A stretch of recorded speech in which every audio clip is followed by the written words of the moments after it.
അപ്പോൾ ആദ്യം തന്നെ ഒരുപാട് സന്തോഷം, എല്ലാവരും വന്നതിന് സന്തോഷം.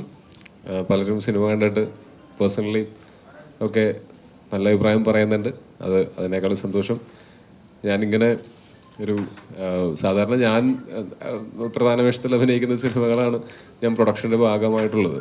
ഇത് ആദ്യമായിട്ടാണ് ഞാനങ്ങനെ മെയിൻ ലീഡിൽ അല്ലെങ്കിൽ ഒരു കാസ്റ്റിൽ ഇല്ലാതെ ഞാനൊരു സിനിമ പ്രൊഡ്യൂസ് ചെയ്യുന്നത്. പക്ഷേ ഈ സിനിമയിൽ പ്രവർത്തിച്ചിട്ടുള്ള എല്ലാവരും നമുക്ക് വളരെ വേണ്ടപ്പെട്ടവരും കാലങ്ങളായിട്ട് അറിയാവുന്നവരുമാണ്. ഇപ്പോൾ ഇവിടെ ഇരിക്കുന്നവരും അത് കൂടാതെ ഈ സിനിമയിൽ ആ സൗഹൃദത്തിൻ്റെ പേരിൽ മാത്രം ഇപ്പോൾ ഗുരു സോമസുന്ദരം അദ്ദേഹത്തിന് ഇതിനകത്തുള്ള ആ ഒരു ക്യാരക്ടർ ചെയ്യേണ്ട ആവശ്യമുള്ള ആളല്ല. പക്ഷെ അത് ഞങ്ങളോടൊക്കെയുള്ള ഒരു സ്നേഹവും ബന്ധവും കാരണം കൊണ്ട് ആണ് പുള്ളി അത് വന്ന് ചെയ്തത്. നിർബന്ധിച്ചിട്ട് പോലും അതിനൊരു എന്തെങ്കിലും ഒരു ടോക്കണായിട്ട് എന്തെങ്കിലും ഒരു ശമ്പളമായിട്ട് മേടിക്കണം എന്ന് പറഞ്ഞിട്ട് പുള്ളി അത് സമ്മതിച്ചു പോലില്ല. അപ്പോൾ അതുപോലെ കുറേ പേരുടെ സൗഹൃദത്തിൻ്റെ നന്ദിയും കൂടെ ഇവിടെ രേഖപ്പെടുത്താനുണ്ട്. ഇപ്പോൾ ഗുരുസാറൊക്കെ എന്താണെന്ന് വെച്ചാൽ ഇപ്പോൾ ശിവനാണെങ്കിലും മിന്നൽ മുരളിയിൽ ഉണ്ടായിരുന്നതാണ്. ബേസിലും ഞാനും ഞങ്ങളെല്ലാവരും തമ്മിലുള്ള സൗഹൃദം കൊണ്ടാണ് അദ്ദേഹം വന്നത്. അതുപോലെ ബാബു ചേട്ടൻ, ബാബു രാമേന്ദ്രൻ, ഇതൊക്കെ ഒരു നമ്മൾ സൗഹൃദത്തിൻ്റെ പുറത്ത് വിളിച്ച് ഇങ്ങനൊരു നമ്മൾ സിനിമയ്ക്ക് ഇങ്ങനൊരു തുടക്കവും അവസാനവും വേണമെന്ന് പറഞ്ഞപ്പോൾ വളരെ സന്തോഷത്തോടെ അത് വന്ന് നമുക്ക് ചെയ്തു തന്നതാണ്. അതുപോലെ കുറേ പേരുണ്ട്, നന്ദി പറയാനാണെങ്കിൽ പേരെടുത്ത് പറയാനായിട്ട് ഒരുപാട് പേരുണ്ട്. ഒപ്പം ഈ സിനിമ ഞങ്ങളങ്ങനെ ഒരു ഭയങ്കര ബ്രഹ്മാണ്ഡ സിനിമയായിട്ടൊന്നുമല്ല ഇതിനെ തുടക്കം മുതലേ നമ്മൾ ചിന്തിച്ചിട്ടുള്ളതും. സിനിമ തുടങ്ങി ഇതിൻ്റെ ആദ്യത്തെ ഒരു കഥ കേട്ടപ്പോൾ തന്നെ നമുക്കിങ്ങനെ ഒരു ടെൻഷനും ഇല്ലാതെ ഇരുന്ന് കുറച്ച് നേരം ഇരുന്ന് ചിരിക്കാവുന്ന കുറേ തമാശകളും, അതായത് ഇതിൻ്റെ ലോജിക്കൊക്കെ നോക്കിക്കഴിഞ്ഞാൽ ലോജിക്ക് നോക്കുന്നത് ഭയങ്കര ഇല്ലോജിക്കലാണ് ഈ സിനിമയ്ക്ക്. അങ്ങനെയാണ് ഞങ്ങൾ ഇതിന് പ്ലാൻ ചെയ്തത് തന്നെ. കാര്യം കഥാപാത്രങ്ങൾ മണ്ടന്മാരാണ്, അത് കാരണം കൊണ്ട് അതിൻ്റെ ലോജിക്ക് നോക്കുന്നവരാണ് മണ്ടന്മാരാകുക. അപ്പോൾ അങ്ങനെ ഒരു സിനിമ തന്നെയാണ് നമ്മൾ ഇതിനകത്ത് പ്ലാൻ ചെയ്തത്. അവരുടെ സിറ്റുവേഷൻസും ആ സിറ്റുവേഷൻസിൽ നിന്നുണ്ടാകുന്ന ചെറിയ ചെറിയ തമാശകളും. അപ്പോൾ നമ്മൾ തിയേറ്ററിൽ ഇരുന്ന് ഇപ്പോൾ ഞാനും ഒരു ഷോ കണ്ടു, അത് കഴിഞ്ഞ് പല ഷോസിനും ഇവർ തിയേറ്ററിൽ പോയിട്ട് ഓഡിയൻസ് റിയാക്ഷനൊക്കെ നേരിട്ട് കണ്ട് വന്ന് പറയുന്നത് കേൾക്കുമ്പോൾ ഭയങ്കര സന്തോഷമുണ്ട്. നിറഞ്ഞ ചിരിയോടെ നിറഞ്ഞ സദസ്സുകളിൽ മരണമാസ് പ്രദർശിപ്പിക്കപ്പെടുന്നു എന്ന് പറയുന്നത് വലിയ സന്തോഷമുള്ള കാര്യമാണ്. ഇനി ബാക്കി അടുത്ത ആളുകളിലേക്ക് ഞാൻ എൻ്റെ ഈ മൈക്ക് കൈമാറുകയാണ്. അവരുടെയൊക്കെ അനുഭവങ്ങളൊക്കെ പറഞ്ഞു കഴിഞ്ഞിട്ട് അവർ ഇൻ്റർവ്യൂസിൽ പറഞ്ഞ പോലെ എന്നെപ്പറ്റി അപവാദങ്ങൾ തന്നെയാണ് പറയുന്നതെന്നുണ്ടെങ്കിൽ മൈക്ക് ഞാനൊന്നും കൂടെ മേടിക്കുന്നതായിരിക്കും. വഴോ ഇവിടെ കൊണ്ടുവച്ചിട്ടുണ്ട്. അത് 10 പേർക്കും ചേർന്നല്ല, ഈ കാപ്പി എനിക്ക് വേണ്ടി മാത്രം, ഈ കാപ്പി ഇവൻ ചോദിച്ച് മേടിച്ചതാണ് നായകൻ എന്നുള്ള പ്രിവിലേജ് വെച്ചിട്ട്. അപ്പോൾ അവൻ അത് ഷെയർ ചെയ്യാത്തിടത്തോളം കാലം ഇവന് പരാതി പറയാൻ അവകാശമില്ല. ബിസ്ക്കറ്റ് ഉണ്ട്, ബിസ്ക്കറ്റ് എടുത്ത്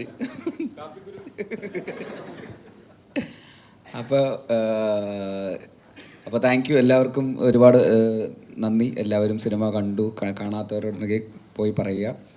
അതുപോലെ തന്നെ ഒരു ടീം എഫേർട്ടാണ്, ഞങ്ങളെല്ലാവരും ഒരുമിച്ച് വർക്ക് ചെയ്തിട്ടുള്ള ആൾക്കാരാണ്. ശിവനാണെങ്കിലും മിന്നൽ മുരളിയിൽ ഡയറക്ഷൻ ടീമിലുണ്ടായിരുന്നു, ടോവി അതിൽ അഭിനയിച്ചിട്ടുണ്ടായിരുന്നു. അതിനു മുമ്പ് ശിവൻ്റെ ഷോർട്ട് ഫിലിംസൊക്കെ ഞങ്ങൾക്ക് ഒരുമിച്ച് ഷോർട്ട് ഫിലിമൊക്കെ ചെയ്തിരുന്ന സമയത്തും പരിചയമുണ്ടായിരുന്നു. അപ്പൂപ്പൻ താടി, മഞ്ഞാന എന്നൊക്കെ പറയുന്ന ശിവൻ്റെ ഷോർട്ട് ഫിലിംസൊക്കെ നല്ല ഇൻട്രസ്റ്റിംഗ് ഷോർട്ട് ഫിലിംസ് ആയിരുന്നു ആ സമയത്ത്. അതുപോലെ രാജേഷും മിന്നൽ മുരളിയിൽ അഭിനയിച്ചിട്ടുണ്ട്. രാജേഷിനെ ആക്ച്വലി മിന്നൽ മുരളിയിൽ കാസ്റ്റ് ചെയ്തത് ശിവനാണ്. ശിവൻ മിന്നൽ മുരളിയിലൊരു അൺഒഫീഷ്യൽ കാസ്റ്റിംഗ് ഡയറക്ടറൂടെ ആയിരുന്നു. അപ്പോൾ ശിവൻ്റെ സജഷനിലുള്ള ഒരുപാട് കാസ്റ്റിംഗ് മിന്നൽ മുരളിയിലുണ്ടായിട്ടുണ്ട്. അപ്പോൾ അന്ന് മുതലേ ശിവന് ആ ഒരു സെൻസിബിലിറ്റി അതിൻ്റെ ഡിസ്കഷൻസിൻ്റെ സമയത്തും പ്രീ പ്രൊഡക്ഷൻ സമയത്തൊക്കെ ശിവന് കൃത്യമായിട്ടുള്ളൊരു ധാരണയൊക്കെ ഉണ്ടായിരുന്നു എല്ലാത്തിനെക്കുറിച്ചും. അപ്പോൾ ശിവൻ ഒരു സിനിമ എന്നുള്ള രീതിയിൽ വന്നപ്പോൾ അതിലും നമ്മളെല്ലാവരും ഒരുമിക്കുക എന്നുള്ളൊരു പോയിൻ്റ് ഓഫ് വ്യൂവിലായിരുന്നു ഞങ്ങളെല്ലാവരും കൂടെ അതിൻ്റെ ഭാഗമായിട്ട് ഈ സിനിമ സംഭവിക്കുന്നത്. അപ്പോൾ ഇത് എഴുതിയിരിക്കുന്നത് സിജു ആണ്. സിജുവിൻ്റെ എല്ലാ സ്ട്രെങ്ത്തും ഒക്കെ നന്നായിട്ട് യൂസ് ചെയ്തിട്ടുള്ള ഒരു സിനിമയാണ്. അതിൻ്റെ റൈറ്റിങ്ങിലാണെങ്കിലും ഇപ്പോൾ നമ്മൾ കാണുന്ന റിവ്യൂസിലൊക്കെ വരുന്ന പോലെ പോപ്പ് കൾച്ചറും ട്രോളും മീമുകളും സോഷ്യൽ മീഡിയ ആയിട്ട് ബന്ധപ്പെട്ടിരിക്കുന്ന അങ്ങനെയുള്ള ക്രൗഡിനൊക്കെ വളരെ റിലേറ്റബിൾ ആയിട്ടുള്ള ഒരുപാട് റെഫറൻസുകളും സ്പൂഫും പാരഡിയൊക്കെ ഉള്ള ഒരു എഴുത്താണ് സിജുവിൻ്റെ എല്ലാ സ്ട്രെങ്ത്തും നന്നായിട്ട് യൂസ് ചെയ്തിട്ടുള്ളൊരു സ്ക്രിപ്റ്റാണ്. ബാക്കി പിന്നെ ഇതിലെല്ലാവരും ഇന്ന് അഭിനയിച്ചിരിക്കുന്ന ആൾക്കാരെല്ലാവരും പിന്നെ ആ രീതിയിൽ തന്നെ ഒരു ഫാമിലി പോലെ തന്നെ ഇതിൻ്റെ കൂടെ കട്ടയ്ക്ക് നിൽക്കുന്നു. സുരേഷ് ഏട്ടൻ ഒക്കെ ആണെങ്കിലും ആദ്യം മുതലേ ഈ സിനിമയുടെ ഇപ്പോൾ ആ പ്രൊഡക്ഷൻ ഫ്ലാറ്റിൽ നിന്ന് ഇറങ്ങുന്നേ ഇല്ല, അവിടെ തന്നെ അങ്ങനെ സിനിമ റിലീസായിട്ടും പോകുന്നില്ല. നമുക്ക് ഇനി ഇത് സക്സസ് സെലിബ്രേഷൻ കഴിഞ്ഞിട്ടേ പോകുന്നു എന്നുള്ള രീതിയിലാണ് സുരേഷ് ഏട്ടൻ ഇതിൻ്റെ കൂടെ നിൽക്കുന്നത്.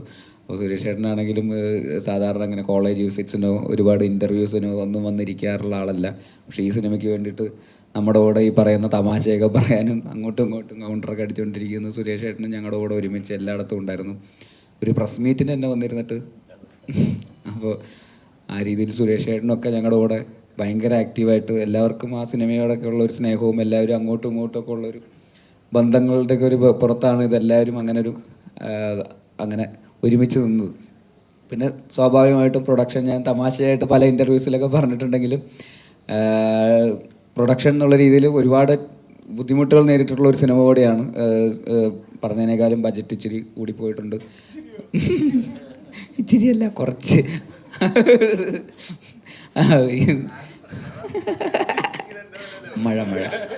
മഴക്കാലം അപ്പോൾ കുറേ ദിവസം എല്ലാ ദിവസവും മഴയായിരുന്നു ഷൂട്ടിംഗ് സെറ്റിൽ. പിന്നെ മഴ കാണാനൊക്കെ ആയിട്ട് ഞങ്ങളുടെ സെറ്റിലേക്ക് ആൾക്കാർ വരാൻ തുടങ്ങി. അങ്ങനെ ഈ സിനിമയുടെ ഷൂട്ട് എവിടെ ഉണ്ടോ അവിടെയൊക്കെ മഴയായിരിക്കും എന്ന് പറയുന്ന രീതിയിലായിരുന്നു.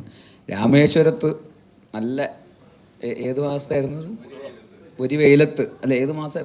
പൊരി വെയിലത്ത് എങ്ങനെയാണോ മഴ പെയ്യുന്നത്? ഏത് മാസം? പൊരിവെയിലത്ത് രാമേശ്വരം ഭാഗത്ത് മാത്രമായിട്ട് ഞങ്ങൾ ഷൂട്ടിങ്ങിന് വന്നപ്പോൾ അവിടെയും മഴ പെയ്തു. അപ്പോഴും ഞങ്ങൾ ശിവൻ വിളിച്ചിട്ട് പറഞ്ഞു, ബ്രോ ഇവിടെയും മഴയാണ്, അവിടെയും മഴയാണ്. അതെ, അത് ഈ മരണമാസത്തിൻ്റെ സെറ്റിലായിരിക്കും.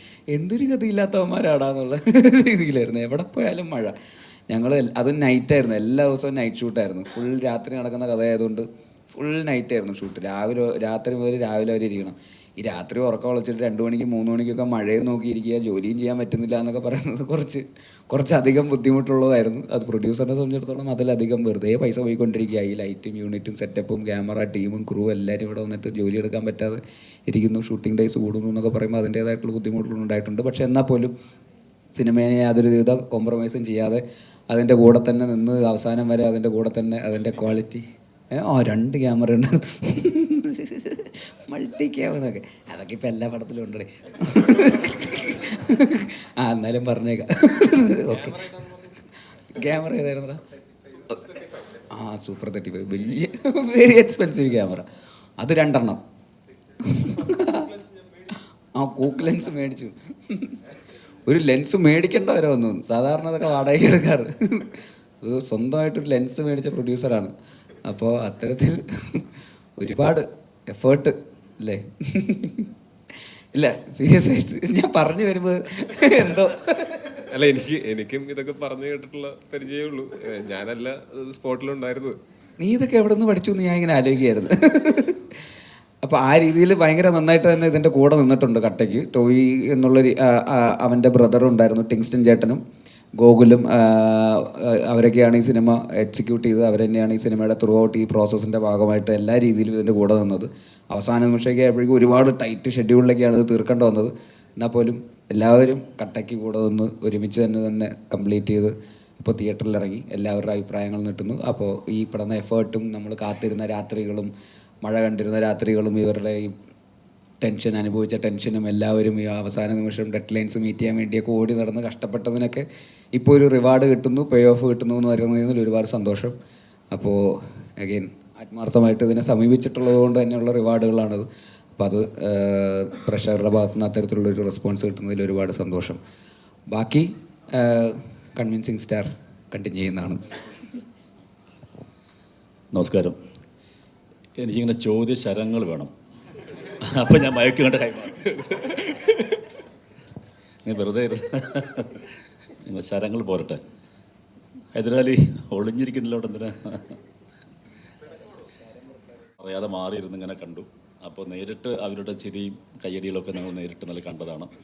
പ്രായഭേദമന്യേ നല്ല മുതിർന്ന അമ്മച്ചിമാരും അപ്പന്മാരൊക്കെ ഇന്നലെ തിയേറ്ററിലുണ്ടായിരുന്നു. എല്ലാവരും വളരെയധികം എൻജോയ് ചെയ്തു. കുട്ടികളുണ്ടായിരുന്നു തിയേറ്ററിനകത്ത്.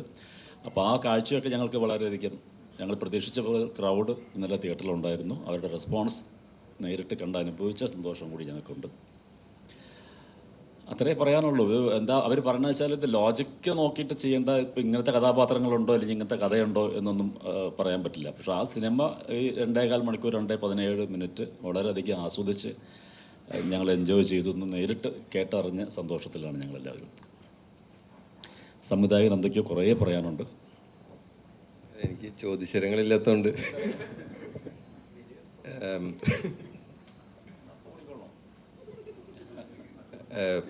ഞാൻ ആദ്യമായിട്ട് ഞാൻ ബേസിലിൻ്റെ അസോസിയേറ്റ് ആയിരുന്നു. ലാസ്റ്റ് മിന്നൽ മുരളിയിലായിരുന്നു അസോസിയേറ്റ് ചെയ്തിരുന്നത്. അതിനു മുമ്പ് പരസ്യങ്ങളായിരുന്നു ചെയ്തിരുന്നത്. പരസ്യങ്ങളും ഷോർട്ട് ഫിലിംസൊക്കെ ചെയ്തിരുന്നു. അതിനുശേഷം ഞാൻ ഒരു സിജുവായിട്ട് ഒരു പരസ്യത്തിൽ വർക്ക് ചെയ്യുന്നതിൻ്റെ ഇടയിലാണ് നമ്മൾ ഒരു ഐഡിയ ഷെയർ ചെയ്യുന്നത്. അപ്പോൾ ഈ ഐഡിയ നമുക്ക് ഇൻട്രസ്റ്റിംഗ് ആയിട്ട് തോന്നി. അപ്പോൾ നമ്മളതിനൊരു ഏകദേശം ഒരു 1 ലൈൻ ആക്കിയിട്ട് ഇത് പ്രൊഡക്ഷൻ ആരെ മീറ്റ് ചെയ്യും എന്നൊക്കെ പറഞ്ഞ് ഭയങ്കര ടെൻഷനായിട്ട് ഒരു ദിവസം രാത്രി ഉറക്കമൊന്നുമില്ലാതെ 4 മണിക്ക് ഞാനൊരു കാര്യമില്ലാതെ അതിൻ്റെ 1 ലൈൻ ടോയ്ക്ക് അയച്ചു കൊടുത്തു.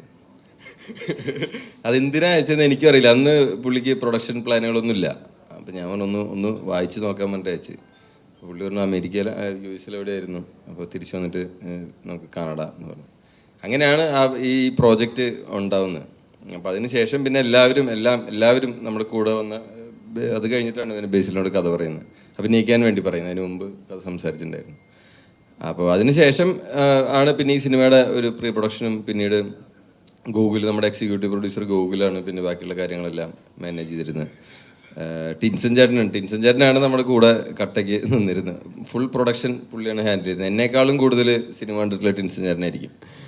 അപ്പോൾ അങ്ങനെയൊക്കെ ആ സിനിമ ഇപ്പോൾ ഇവിടെ തിയേറ്ററിൽ ഇറങ്ങി, ഇന്നലെ ഇറങ്ങി. ഇന്ന് അത്യാവശ്യം നല്ല റെസ്പോൺസ് കിട്ടുന്നുണ്ട്, നല്ല ഹ്യൂമർ തിയേറ്ററുകളിൽ വർക്കാവുന്നുണ്ടെന്ന് അറിയുന്നുണ്ട്. അതിലും സന്തോഷമുണ്ട്. അപ്പോൾ ബാക്കി സംസാരിക്കാൻ വേദിയിലേക്ക് പ്രചണ്ഡ താരത്തിനെ ക്ഷണിച്ചു കൊടുക്കും. അപ്പം ഇത് ആദ്യമായിട്ടൊരു തിരക്കഥ എഴുതിയൊരു പരിപാടിയാണ്. അപ്പം ഞാൻ ശിവചേട്ടനോട് ഈ പരിപാടി പറയുന്നു, ഇതൊക്കെ ഇത്രയൊക്കെ ആവുന്നൊന്നും പ്രതീക്ഷിച്ചിരുന്നൊന്നുമില്ല. അത് ചോദിച്ചേട്ടൻ പ്രൊഡ്യൂസ് ചെയ്യുന്നു, ബേസിലേട്ടൻ. ഞാൻ എഴുതിയ സമയത്ത് ഞാൻ അതിനകത്തൊരു പ്രധാന റോൾ, വേറൊരാൾ മറ്റൊരു റോൾ, അങ്ങനെയൊക്കെ വിചാരിച്ചിരുന്ന് എഴുതിയതാണ്. പക്ഷേ അതിപ്പോൾ ഇവിടം വരെ എത്തി. ഇപ്പം സുരേഷ് ഏട്ടൻ പറഞ്ഞ പോലെ ഇന്നലെ നമ്മൾ തിയേറ്റർ വിസിറ്റ് നടത്തിയപ്പോൾ നമുക്ക് അതിൻ്റെ പൾസ് കിട്ടി. കാരണം ഇറങ്ങി വരുന്നതൊക്കെ നല്ല പ്രായമുള്ളവരും കൊച്ചു പിള്ളേരും ഒക്കെയാണ്. അപ്പോൾ അവരൊക്കെ ഭയങ്കര കയ്യടിയും ഓരോരോ ഓരോരോ ഡയലോഗുകളൊക്കെ പറയുന്നത് കേൾക്കുമ്പോൾ ഭയങ്കര സന്തോഷം. അതുപോലെ തന്നെ നമ്മുടെ ഫ്രണ്ട്സൊക്കെ പടം കണ്ടിട്ട്, ഇപ്പം ഞാൻ കല്യാണം കഴിച്ചിട്ടില്ല, അവരിപ്പോൾ കല്യാണം കഴിച്ച അവർക്ക് പിള്ളേരൊക്കെ ആയി. അപ്പം പറയും, ഈ പിള്ളേരൊക്കെ തിയേറ്ററിൽ ഭയങ്കര ബഹളമാണ്. ഞങ്ങൾ പറയണമെന്ന് മിണ്ടായി ആൾക്കാർ. കാരണം പിള്ളേർക്ക് ഇത് ഭയങ്കരമായിട്ട് എല്ലാ ക്യാരക്ടേഴ്സിനും ഒരു കാർട്ടൂണിക് സ്വഭാവം ഉള്ളതുകൊണ്ട് ഇപ്പോൾ ജോമോനെ കാണുമ്പോഴും പല ആൾക്കാരെ കാണുമ്പോഴും ഭയങ്കര ഇപ്പോൾ ബേസിലേട്ടൻ്റെ ആ മുടി എല്ലാം കാണുമ്പോൾ ഭയങ്കര ചിരിയും. അപ്പോൾ പിള്ളേർക്കൊക്കെ ഭയങ്കരമായിട്ട് ഇത് വർക്കാവുന്നു. അതൊക്കെ കേൾക്കുമ്പോൾ ഭയങ്കര സന്തോഷം. ഇനി അങ്ങോട്ടുള്ള ദിവസങ്ങളിലും നിറഞ്ഞ സദസ്സുകളിൽ തന്നെ ഓടട്ടെ എന്ന പ്രതീക്ഷയാണ്. അപ്പം എല്ലാവരും കൂടെ തന്നെ ഉണ്ടാവണം. അടുത്താൾക്ക് കൊടുക്കുന്നു മൈക്ക്. എനിക്ക് ഒരുപാട് സന്തോഷമുണ്ട് മരണമാസിൻ്റെ ഒരു പാർട്ടാവാൻ പറ്റിയതിലും സിനിമയിൽ അഭിനയിക്കാൻ പറ്റിയതിലൊക്കെ. ഇപ്പം ആൾക്കാർ തിയേറ്ററിൽ നല്ല റെസ്പോൺസൊക്കെ പറയുന്നുണ്ട്, എല്ലാവർക്കും ഇഷ്ടപ്പെടുന്നതെന്നൊക്കെ അറിയുമ്പം അതിനേക്കാളും ഒത്തിരി സന്തോഷമുണ്ട്. അപ്പം എല്ലാവരും തിയേറ്ററിൽ പോയിട്ട് പടം കാണണം. എല്ലാ പ്രായത്തിലുള്ള ആൾക്കാർക്കും ഇഷ്ടപ്പെടുന്ന തരത്തിലൊരു സിനിമയാണ് നമ്മൾ. അപ്പം താങ്ക് യു. ശിവൻ്റെ വർക്ക്സ് പണ്ടൊക്കെ ശ്രദ്ധിക്കാറുണ്ടായിരുന്നു. അപ്പോൾ ശിവൻ എന്തെങ്കിലും ഒരു പടം ചെയ്യുമ്പോൾ ശിവൻ്റെ പടത്തിൽ ഉണ്ടാവണമെന്ന് എനിക്കൊരു ആഗ്രഹം ഉണ്ടായിരുന്നു. അപ്പോൾ അങ്ങനെ മരണവാസിൻ്റെ പോസ്റ്റർ അനൗൺസ് ചെയ്ത സമയത്ത് സിജുവിനെ വിളിച്ച് ഞാൻ ചോദിച്ച്, ആ സമയത്തൊന്നും ഉണ്ടായിരുന്നില്ല റോളൊന്നും. പിന്നെ ഈ പടത്തിന് ഭാഗമാവാൻ പറ്റിയതിൽ ഭയങ്കര സന്തോഷം. പിന്നെ ഇഷ്ടമുള്ള കുറേ പേരുടെ കൂടെ ഒരുമിച്ച് ജോലി ചെയ്യാൻ പറ്റിയതിൽ ഭയങ്കര സന്തോഷം. എസ്പെഷ്യലി ജോമോനെ അത്രയ്ക്കും ഇഷ്ടമാണ് എനിക്ക് ആസ് എൻ ആക്ടർ. അപ്പോൾ ജോമോൻ്റെ കൂടെ ഒരു പെർഫോം ചെയ്യാൻ പറ്റി എന്നുള്ളത് ഒത്തിരി സന്തോഷം തരുന്നു. അപ്പോൾ ഒത്തിരി സന്തോഷം തരുന്ന ഒരു സിനിമയാണ്. അപ്പോൾ എല്ലാവരും തിയേറ്ററിൽ പോയി കാണുക, ഇത് സപ്പോർട്ട് ചെയ്യുക, നിങ്ങളുടെ പരിചയമുള്ള എല്ലാവരോടും പറയുക. Thank you. എല്ലാവർക്കും നമസ്കാരം. അപ്പം ഒത്തിരി സന്തോഷമുണ്ട്, പ്രത്യേകിച്ച് ഇത്രയും വലിയൊരു ബഡ്ജറ്റിൻ്റെ സിനിമ ഇറങ്ങുമ്പോൾ അതിൻ്റെ ഭാഗമായിട്ട് എന്നെ ശിവേട്ടൻ വിളിച്ചു, അല്ലെങ്കിൽ ചേച്ചോനെ സംസാരിച്ചു എന്നുള്ളത് ഒത്തിരി സന്തോഷമുണ്ട്. പിന്നെ ഇതുപോലെ ടോവിനോ ചേട്ടൻ ബേസിൽ ചേട്ടൻ്റെ ഒരു കോമ്പിനേഷൻ ഉള്ളൊരു സിനിമയുടെ ഒരു പാർട്ടായിട്ട് വളരെ കുഞ്ഞു റോളാണ് ഞാൻ ചെയ്തത്. അതിൻ്റെയൊക്കെ ഭാഗമായിട്ട് പ്രത്യേകിച്ച് പ്രൊമോഷനൊക്കെ എന്നെ ഇൻവൈറ്റ് ചെയ്യുന്നത് കാണുമ്പോഴത്തേക്കും വലിയൊരു ചേർത്ത് പിടിക്കൽ തന്നെയാണ്. അതായത് ഈ സിനിമയുടെ അണിയറ പ്രവർത്തകരോട് എത്ര നന്ദി പറഞ്ഞാലും തീരില്ല. അപ്പോൾ എന്തായാലും എല്ലാവരും സിനിമ തിയേറ്ററിൽ പോയി കാണുക, സപ്പോർട്ട് ചെയ്യുക. Thank you.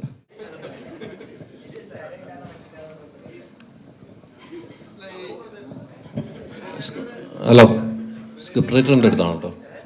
സ്ക്രിപ്റ്റ് റൈറ്ററിൻ്റെ അടുത്താണേ. ഞാൻ ഈ സിനിമ കണ്ടു കഴിയുമ്പോൾ നമ്മൾ ഇപ്പോൾ സമൂഹത്തിൽ നടക്കുന്ന കുറേ സംഭവങ്ങളുണ്ട്, സോഷ്യൽ മീഡിയയിൽ നടക്കുന്ന കുറേ സംഭവങ്ങളുണ്ട്. അത് നിങ്ങൾ പറഞ്ഞു വെച്ചിരിക്കുന്നത് ആർക്കും ഫീൽ ചെയ്യാതെ, ആർക്കും അത് എന്നാൽ എല്ലാവർക്കും മനസ്സിലാവുകയും ചെയ്യും, അല്ലെങ്കിൽ വലിയ വിവാദങ്ങളിലേക്ക് പോകാൻ സാധ്യതയുണ്ട്. അത് മനഃപൂർവ്വമാണ് അങ്ങനെ ഒരു ക്രിയേറ്റ് ഉണ്ടാകുക. കാരണം ഇപ്പോഴത്തെ എല്ലാ ഇഷ്യൂസും പറഞ്ഞു പോകുന്ന രീതിയാണ് ഞാൻ പറഞ്ഞത്. പക്ഷെ നമുക്ക് എൻ്റർടൈൻ ചെയ്ത് വളരെ ചിരിയോടുകൂടി കാണാനും പറ്റുന്നുണ്ട്. അത്തരം ഒരു രീതി കൈക്കൊള്ളാനുള്ള കാരണം എന്തായിരുന്നു? അല്ല, ഞാൻ ആ ഒരു സമൂഹത്തിലാണ് ജീവിക്കുന്നത്. അപ്പം ആ സമൂഹത്തിലുള്ള കാര്യങ്ങൾ തന്നെ ആയിരിക്കും ഞാൻ സ്ക്രിപ്റ്റിനകത്തും എഴുതാൻ ശ്രമിച്ചിട്ടുള്ളത്. അത് കുറച്ച് കോമഡി, അതെൻ്റെ ഇഷ്ടമായിരുന്നു, കോമഡി ആയിരിക്കണം എന്നുള്ളത്. അപ്പോൾ അത് കോമഡിയിൽ കൂടെ തന്നെ പ്രസൻറ്റ് ചെയ്യുക എന്നുള്ളതായിരുന്നു അതിനകത്തുള്ള മേജറായിട്ടുള്ള കാര്യം. അത് ബാക്കി ആൾക്കാർക്ക് നമ്മൾ ആരെയും ഉപദ്രവിക്കാൻ വേണ്ടിയല്ല ഇത് ചെയ്തിരിക്കുന്നത്, നമ്മൾ ആരെയും കുറ്റപ്പെടുത്തുകയല്ല. ചില തെറ്റുകൾ എനിക്ക് തോന്നിയിട്ടുള്ളതിനെ കുറച്ച് കോമഡി ആയിട്ടാണ് പ്രസൻറ്റ് ചെയ്തിരിക്കുന്നത്. ആ തോന്നൽ ഇപ്പം സ്ക്രിപ്റ്റ് റൈറ്ററിന് തോന്നൽ ഉണ്ടായിട്ടുണ്ടല്ലോ, അങ്ങനെ ഒരു അനുഭവത്തിൽ നിന്നാണോ ഈ സ്ക്രിപ്റ്റ് ഉണ്ടാവുന്നത്? എല്ലാ അനുഭവങ്ങളാണല്ലോ നമുക്കല്ലെങ്കിൽ, എൻ്റെ അനുഭവം അല്ലെങ്കിൽ മറ്റൊരാൾക്കുള്ള അനുഭവങ്ങളൊക്കെ തന്നെയാണല്ലോ നമ്മളിത് എഴുതുന്നത്. ഈ സിനിമയ്ക്കകത്ത് മുഴുവൻ സംഭവങ്ങൾ എൻ്റെ ജീവിതത്തിൽ ഉണ്ടാകണമെന്ന് എനിക്കൊരിക്കലും പറയാൻ പറ്റത്തില്ല. അതെൻ്റെ സുഹൃത്തുക്കൾക്ക് അല്ലെങ്കിൽ ഞാൻ കണ്ടിട്ടുള്ള മറ്റു വ്യക്തികൾക്ക് ഉണ്ടായിട്ടുള്ള പല കാരണങ്ങളായിരിക്കാം ഞാൻ അത് ഉൾപ്പെടുത്തിയിട്ടുള്ളത്. പിന്നെ കോമഡി ഉള്ളതെന്നുള്ളത് അതിൻ്റെ ഒരു ഇതാണ്. അത് ഈ അമ്പലക്കുളത്തിൽ ഹലാൽ ചിക്കൻ്റെ കൂടലിട്ട് അത് അനുഭവം അല്ലല്ല, അമ്പലക്കുളത്തിൽ ഹലാൽ ചിക്കൻ ഇട്ടത് അത് ഒരു സംഭവത്തിൽ അങ്ങ് ചെയ്തതാണ്. അല്ലല്ല, അത് അങ്ങനെ എഴുതിയത് ഞാനല്ല, അല്ല അതിനകത്ത് വെച്ചിരുന്നത്. അല്ല സിനിമയിലുള്ളതെന്ന് കൃത്യമായിട്ട് പറയണല്ലേ? അല്ല, അതിനകത്ത് ഇല്ല, അത് കഴിയുമ്പോൾ തന്നെ പറഞ്ഞല്ലോ, ആഹാരത്തിനകത്ത് വരെ നമ്മൾ വർഗീയത അങ്ങനെയുള്ള രീതിയിലാണ് നമ്മളതിനെ വളരെ ഇതായിട്ട് പറഞ്ഞു പോകുന്നത്. പക്ഷെ അതെന്ത് നമ്മൾ ഈ കോമഡി ആയിട്ട് പറയാനെങ്കിലും അതിന് ചങ്കൂറ്റം എന്ന് പറയുന്നത് വലുത് തന്നെയാണ്. കാരണം അത്രയും സമൂഹത്തിൽ ചർച്ച ചെയ്യപ്പെടുന്ന ഒരു സബ്ജക്റ്റാണ് ഇതൊക്കെ. ആ ചങ്കൂറ്റം നിങ്ങൾ നല്ല രീതിയിൽ കോമഡിയിലൂടെ വർക്ക് ചെയ്തപ്പോൾ സമൂഹം ഏറ്റെടുക്കുകയാണ് ചെയ്തത്. ഒരു വിമർശനം പോലും ഉണ്ടാകാതെ അത് ഏറ്റെടുത്തു. അതിനാണ് ഈ മരണമാസ ടീമിന് വലിയൊരു ബിഗ് സല്യൂട്ട് ഞാൻ ആദ്യം നൽകുകയാണ്. കാരണം ആ രീതിക്ക് ആ സിനിമ ഏറ്റെടുത്തുന്ന കാര്യത്തിൽ സംശയമില്ല. അത് ഇപ്പോഴത്തെ കാലഘട്ടത്തിൽ സെൻസറിൽ കത്രിക വരെ വെക്കുന്ന കാലഘട്ടമാകുമ്പോൾ നിങ്ങൾ ഈ സിനിമയായി വരുമ്പോൾ എല്ലാവരും ഏറ്റെടുക്കുകയാണ്. അവിടെ ഒരു കത്രയും വരുന്നില്ല എന്നുള്ളതാണ്. അതാണ് നിങ്ങളുടെ ഒരു വിജയവും ഈ സിനിമ വിജയിക്കാനുള്ള കാരണം അത് തന്നെയാണെന്ന് എൻ്റെ പേഴ്സണൽ ഒപ്പീനിയനാണ്. ഇനി ബാക്കിയുള്ളവർ എനിക്കറിയില്ല. ഞാൻ കൃത്യമായിട്ട് തന്നെ പറഞ്ഞ സാറാണ്. ടോബി, ഒരു ചിരിപ്പടം വേണമെന്ന് ഒരു നിർമ്മാതാവെന്ന നിലയിൽ ആളുകളൊന്ന് ചിരിപ്പിക്കണം. ഈ സബ്ജക്റ്റ് കേട്ടപ്പം കുറേ ചിരിച്ചിട്ടുണ്ടാവും. ചിരിപ്പടം ഒരു പ്രൊഡക്ഷനിലേക്ക് ഇറങ്ങുമ്പോൾ ആൾക്കാരെ ഒന്ന് വേദനിപ്പിക്കാൻ നല്ല രീതിക്ക് എൻജോയ് ചെയ്ത് ആ തിയേറ്ററിൽ പോയിരുന്നവരെ ചിരിയെ കാണാനുള്ളൊരു ആകാംക്ഷ ഉണ്ടായിരുന്നു ഈ സിനിമ പ്രൊഡ്യൂസ് ചെയ്യുന്ന സമയത്ത്. അങ്ങനെ ഭയങ്കരമായിട്ട് പ്ലാൻ ചെയ്തിട്ട് ആൾക്കാരെ ചിരിപ്പിച്ചേക്കാം എന്ന് വിചാരിച്ചിട്ട് അങ്ങനത്തെ ഒരു സ്ക്രിപ്റ്റ് നോക്കി അങ്ങനെയൊന്നും ഉണ്ടായതല്ല. പറഞ്ഞ പോലെ ശിവൻ, ഞാൻ മിന്നൽ മുരളി ചെയ്യുന്ന സമയത്ത് ഞങ്ങൾ തമ്മിൽ നല്ല അടുപ്പമുണ്ട്. അപ്പോൾ അങ്ങോട്ടും ഇങ്ങോട്ടും ഈ പറയുന്ന തമാശകൾ മനസ്സിലാവുമ്പോൾ എളുപ്പമാണ്. നമുക്ക് എപ്പോഴും ഉള്ളൊരു കാര്യം എന്താണെന്ന് വെച്ചാൽ നമുക്ക് ഒരാളോട് ഒരു തമാശ പറഞ്ഞിട്ട് അത് എക്സ്പ്ലെയിൻ ചെയ്യേണ്ടി വരിക എന്ന് പറയുന്നതാണ് ഏറ്റവും വലിയ ഗതികേട് എന്ന് പറയുന്നത്. പക്ഷെ ഞങ്ങൾ ഒരുമിച്ചിരുന്ന് സംസാരിക്കുമ്പോൾ അങ്ങോട്ടും ഇങ്ങോട്ടും പറയുന്ന തമാശകൾ രണ്ടാമതൊരു വട്ടം പറയുകയോ എക്സ്പ്ലെയിൻ ചെയ്യേണ്ടിയോ വരാറില്ല. അതെന്നാൽ അങ്ങനെ ബുക്കിൽ എഴുതി വെച്ച് കാലാകാലം പറയാവുന്ന കോമഡികളൊന്നും അല്ലല്ലോ. നമ്മൾ ആ ഒരു ഇൻസ്റ്റൻറ്റിൽ നമുക്ക് തോന്നുന്ന ഫൺ തോന്നുന്ന കാര്യങ്ങൾ അങ്ങോട്ടും ഇങ്ങോട്ടും പറയുകയും അത് മനസ്സിലാക്കുകയും അതേസമയം അതിൽ ഹേർട്ട് ആവാതിരിക്കുകയും മറ്റൊരാളെ ഹേർട്ട് ചെയ്യാൻ വേണ്ടിയിട്ട് തമാശകൾ പറയാതിരിക്കുകയും ഒക്കെ ചെയ്യുന്ന കുറേ നല്ല സുഹൃത്തുക്കൾ എനിക്കുണ്ട്. എനിക്ക് പേഴ്സണലി ഹ്യൂമർ സിനിമകൾ കാണാനായിട്ട് ഭയങ്കര ഇഷ്ടമുള്ള ഒരാളുമാണ്. എല്ലാതരം സിനിമകളും ഇഷ്ടമാണ്. പക്ഷെ ആരാണ് ഹ്യൂമർ ഇഷ്ടപ്പെടാത്തത്? എല്ലാവർക്കും ഹ്യൂമർ ഇഷ്ടമായിരിക്കും. പിന്നെ അങ്ങനെ ഒരു പ്രത്യേകിച്ച് ആൾക്കാരെ ചിരിപ്പിച്ചേക്കാം അല്ലെങ്കിൽ കരയിപ്പിച്ചേക്കാം എന്ന് വിചാരിച്ചിട്ടല്ല ഒരു സിനിമയും നമ്മൾ പ്ലാൻ ചെയ്യുന്നത്. ഈ സിനിമ ചെയ്യുന്ന സമയത്ത് ഇതിൻ്റെ ഈ ഒരു സിനിമ ഇങ്ങനത്തെ ഒരു ഡാർക്ക് ഹ്യൂമർ എന്നൊക്കെ പറയുന്ന അങ്ങനത്തെ ഒരു ജോൺറയിൽ നമ്മളൊരു സിനിമ ചിന്തിക്കുന്ന സമയത്ത് അതിനോട് മാക്സിമം നീതി പുലർത്തണം എന്നുണ്ടായിരുന്നു. അതിന് പറ്റിയ ആൾക്കാർ തന്നെയാണ് ഈ സിനിമയിൽ വർക്ക് ചെയ്തിട്ടുള്ള എല്ലാവരും. ഇപ്പോൾ നേരത്തെ പറഞ്ഞ പോലെ നമ്മളെ പ്രൊഡക്ഷൻ്റെ ഫ്ലാറ്റിൽ എല്ലാവരും കൂടെ ഇപ്പോഴും ഇരിക്കുന്നുണ്ടെങ്കിൽ അങ്ങോട്ടും ഇങ്ങോട്ടും പറയുന്ന തമാശകൾ മനസ്സിലാവുന്നതുകൊണ്ടാണ്. അപ്പോൾ ഈ സിനിമയ്ക്ക് എന്താ പറയുക, അങ്ങനെ ഭയങ്കരമായിട്ട് നമ്മൾ അവകാശവാദങ്ങളോ അങ്ങനെ ഒന്നും പറയാനില്ല. ചിരി വരുത്താം എന്നുള്ളത് മാത്രമേ നമ്മൾ മുമ്പും ചിന്തിച്ചിട്ടുണ്ടായിരുന്നുള്ളൂ. ഇപ്പോൾ അതിൽ സക്സീഡ് ആവുന്ന സമയത്ത് ഞങ്ങളെല്ലാവരും ഭയങ്കര ഹാപ്പിയാണ്. നമ്മൾ ആഗ്രഹിച്ച പോലെ തന്നെ തിയേറ്ററുകളിൽ നിറഞ്ഞ ചിരി നമുക്ക് കൃത്യമായിട്ട് അറിയാം. മറ്റ് ഏതൊരു ഇമോഷനും ആണെങ്കിൽ നമുക്ക് പിന്നീട് ആൾക്കാർ അഭിപ്രായം പറയുമ്പോഴേ നമുക്കത് മനസ്സിലാക്കാൻ പറ്റുള്ളൂ. പക്ഷെ ചിരി എന്ന് പറയുന്നത് നമുക്ക് പെട്ടെന്ന് നമുക്ക് തിയേറ്ററിൽ ഇരുന്നിട്ട് ഇൻസ്റ്റൻ്റ്ലി നമുക്ക് അതിൻ്റെ റിവാർഡ് കിട്ടുന്ന പോലെയാണ്. അത് വലിയ സന്തോഷമുള്ള കാര്യമാണ്.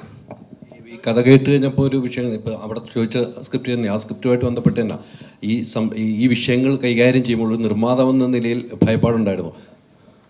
അല്ല, അത് തമാശയൊക്കെ ആയിട്ട് ഞങ്ങൾ പറയുമായിരുന്നു. സീരിയൽ കില്ലേഴ്സിനെ ഈ സിനിമയിൽ കുറേ കളിയാക്കുന്നുണ്ട്, നാളെ സീരിയൽ കില്ലർമാരെല്ലാം കൂടെ പ്രൊട്ടസ്റ്റ് ചെയ്ത് വരുമോ എന്നുള്ളതൊക്കെ അങ്ങനെയൊക്കെ ഞങ്ങൾ തമാശയായിട്ട് അങ്ങോട്ടും ഇങ്ങോട്ടും പറഞ്ഞിട്ടുണ്ടെന്നല്ലാതെ ഒരു തമാശയിലൊന്നും ഒഫൻഡഡ് ആവേണ്ട കാര്യം ഇല്ലെന്നാണ് എനിക്ക് തോന്നുന്നത്.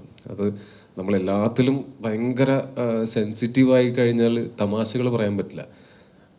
എനിക്ക് തോന്നുന്നു അത്രയും സെൻസിറ്റീവ് ആവാതെ ഇതങ്ങനെ ആരെയും വിഷമിപ്പിക്കാനോ ഉപദ്രവിക്കാനോ വേണ്ടി അല്ലാതെ, അങ്ങനത്തെ ഒരു ഇൻറ്റൻഷൻ ഇല്ലാതെ പറയുന്ന തമാശകളെ അങ്ങനത്തെ ഒരു രീതിയിൽ ഇൻ്റർപ്രറ്റ് ചെയ്യുന്നത് അതിനോട് ചെയ്യുന്ന ഭയങ്കരമായിട്ടുള്ള ഒരു ക്രൂരതയാണ്. നമുക്ക് തമാശകൾ പറയാനുള്ള ആ ഒരു സ്വാതന്ത്ര്യം, അത് അങ്ങനത്തെ ആക്ഷേപഹാസ്യത്തിലൂടെ നമുക്ക് പല കാര്യങ്ങളും ആൾക്കാരെ ചിന്തിപ്പിക്കാനും ചിരിപ്പിക്കുന്നതിനോടൊപ്പം തന്നെ ചിന്തിപ്പിക്കാനും ഒക്കെ പറ്റുന്നതാണ്. അത് ഞങ്ങളുടെ ഒരു തരത്തിലുള്ള ഞങ്ങളുടെ ഈ സൊസൈറ്റിക്ക് വേണ്ടി നമുക്ക് ചെയ്യാവുന്നത് ആരെയും ഹേർട്ട് ചെയ്യാതെ ചിരിപ്പിച്ചുകൊണ്ട് ചില കാര്യങ്ങൾ ഓർമ്മിപ്പിക്കാം എന്നുള്ളതാണ്. അതിന് നമുക്ക് ഇങ്ങനെ ഒരു ബാക്ക്ലാഷസ് ഉണ്ടാവുമെന്നൊന്നും നമ്മളങ്ങനെ ചിന്തിച്ചിട്ടുമില്ല, അങ്ങനെ ഒന്നും ഇതുവരെ ഉണ്ടായിട്ടുമില്ല. അപ്പോൾ ഉണ്ടാവില്ലെന്ന് പ്രതീക്ഷിക്കുന്നു. മൈക്ക് വേണോ?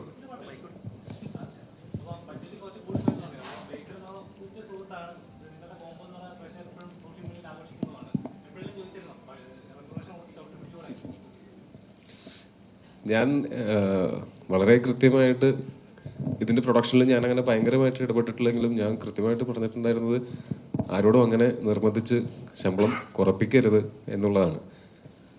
അതിലൊന്നാമത്തെ കാര്യം, എല്ലാവർക്കും പണിയെടുത്താൽ അവർ അർഹതപ്പെടുന്ന അവരുടെ പൈസ കിട്ടിയിരിക്കണം എന്നുള്ളത് എനിക്കും അറിയാവുന്നതാണ്. അത് കിട്ടാതിരിക്കുമ്പോൾ ഉണ്ടാകുന്ന വിഷമമൊക്കെ എനിക്ക് നല്ല കൃത്യമായിട്ട് അറിയാവുന്നതാണ്. ഞാൻ കൂടുതലും ഈ പറയുന്ന പോലെ ശമ്പളം മേടിക്കുന്ന അല്ലെങ്കിൽ ആ ക്രിയേറ്റീവായിട്ടുള്ള സൈഡിലാണ് ഞാൻ കൂടുതൽ വർക്ക് ചെയ്തിട്ടുള്ളതുകൊണ്ട്.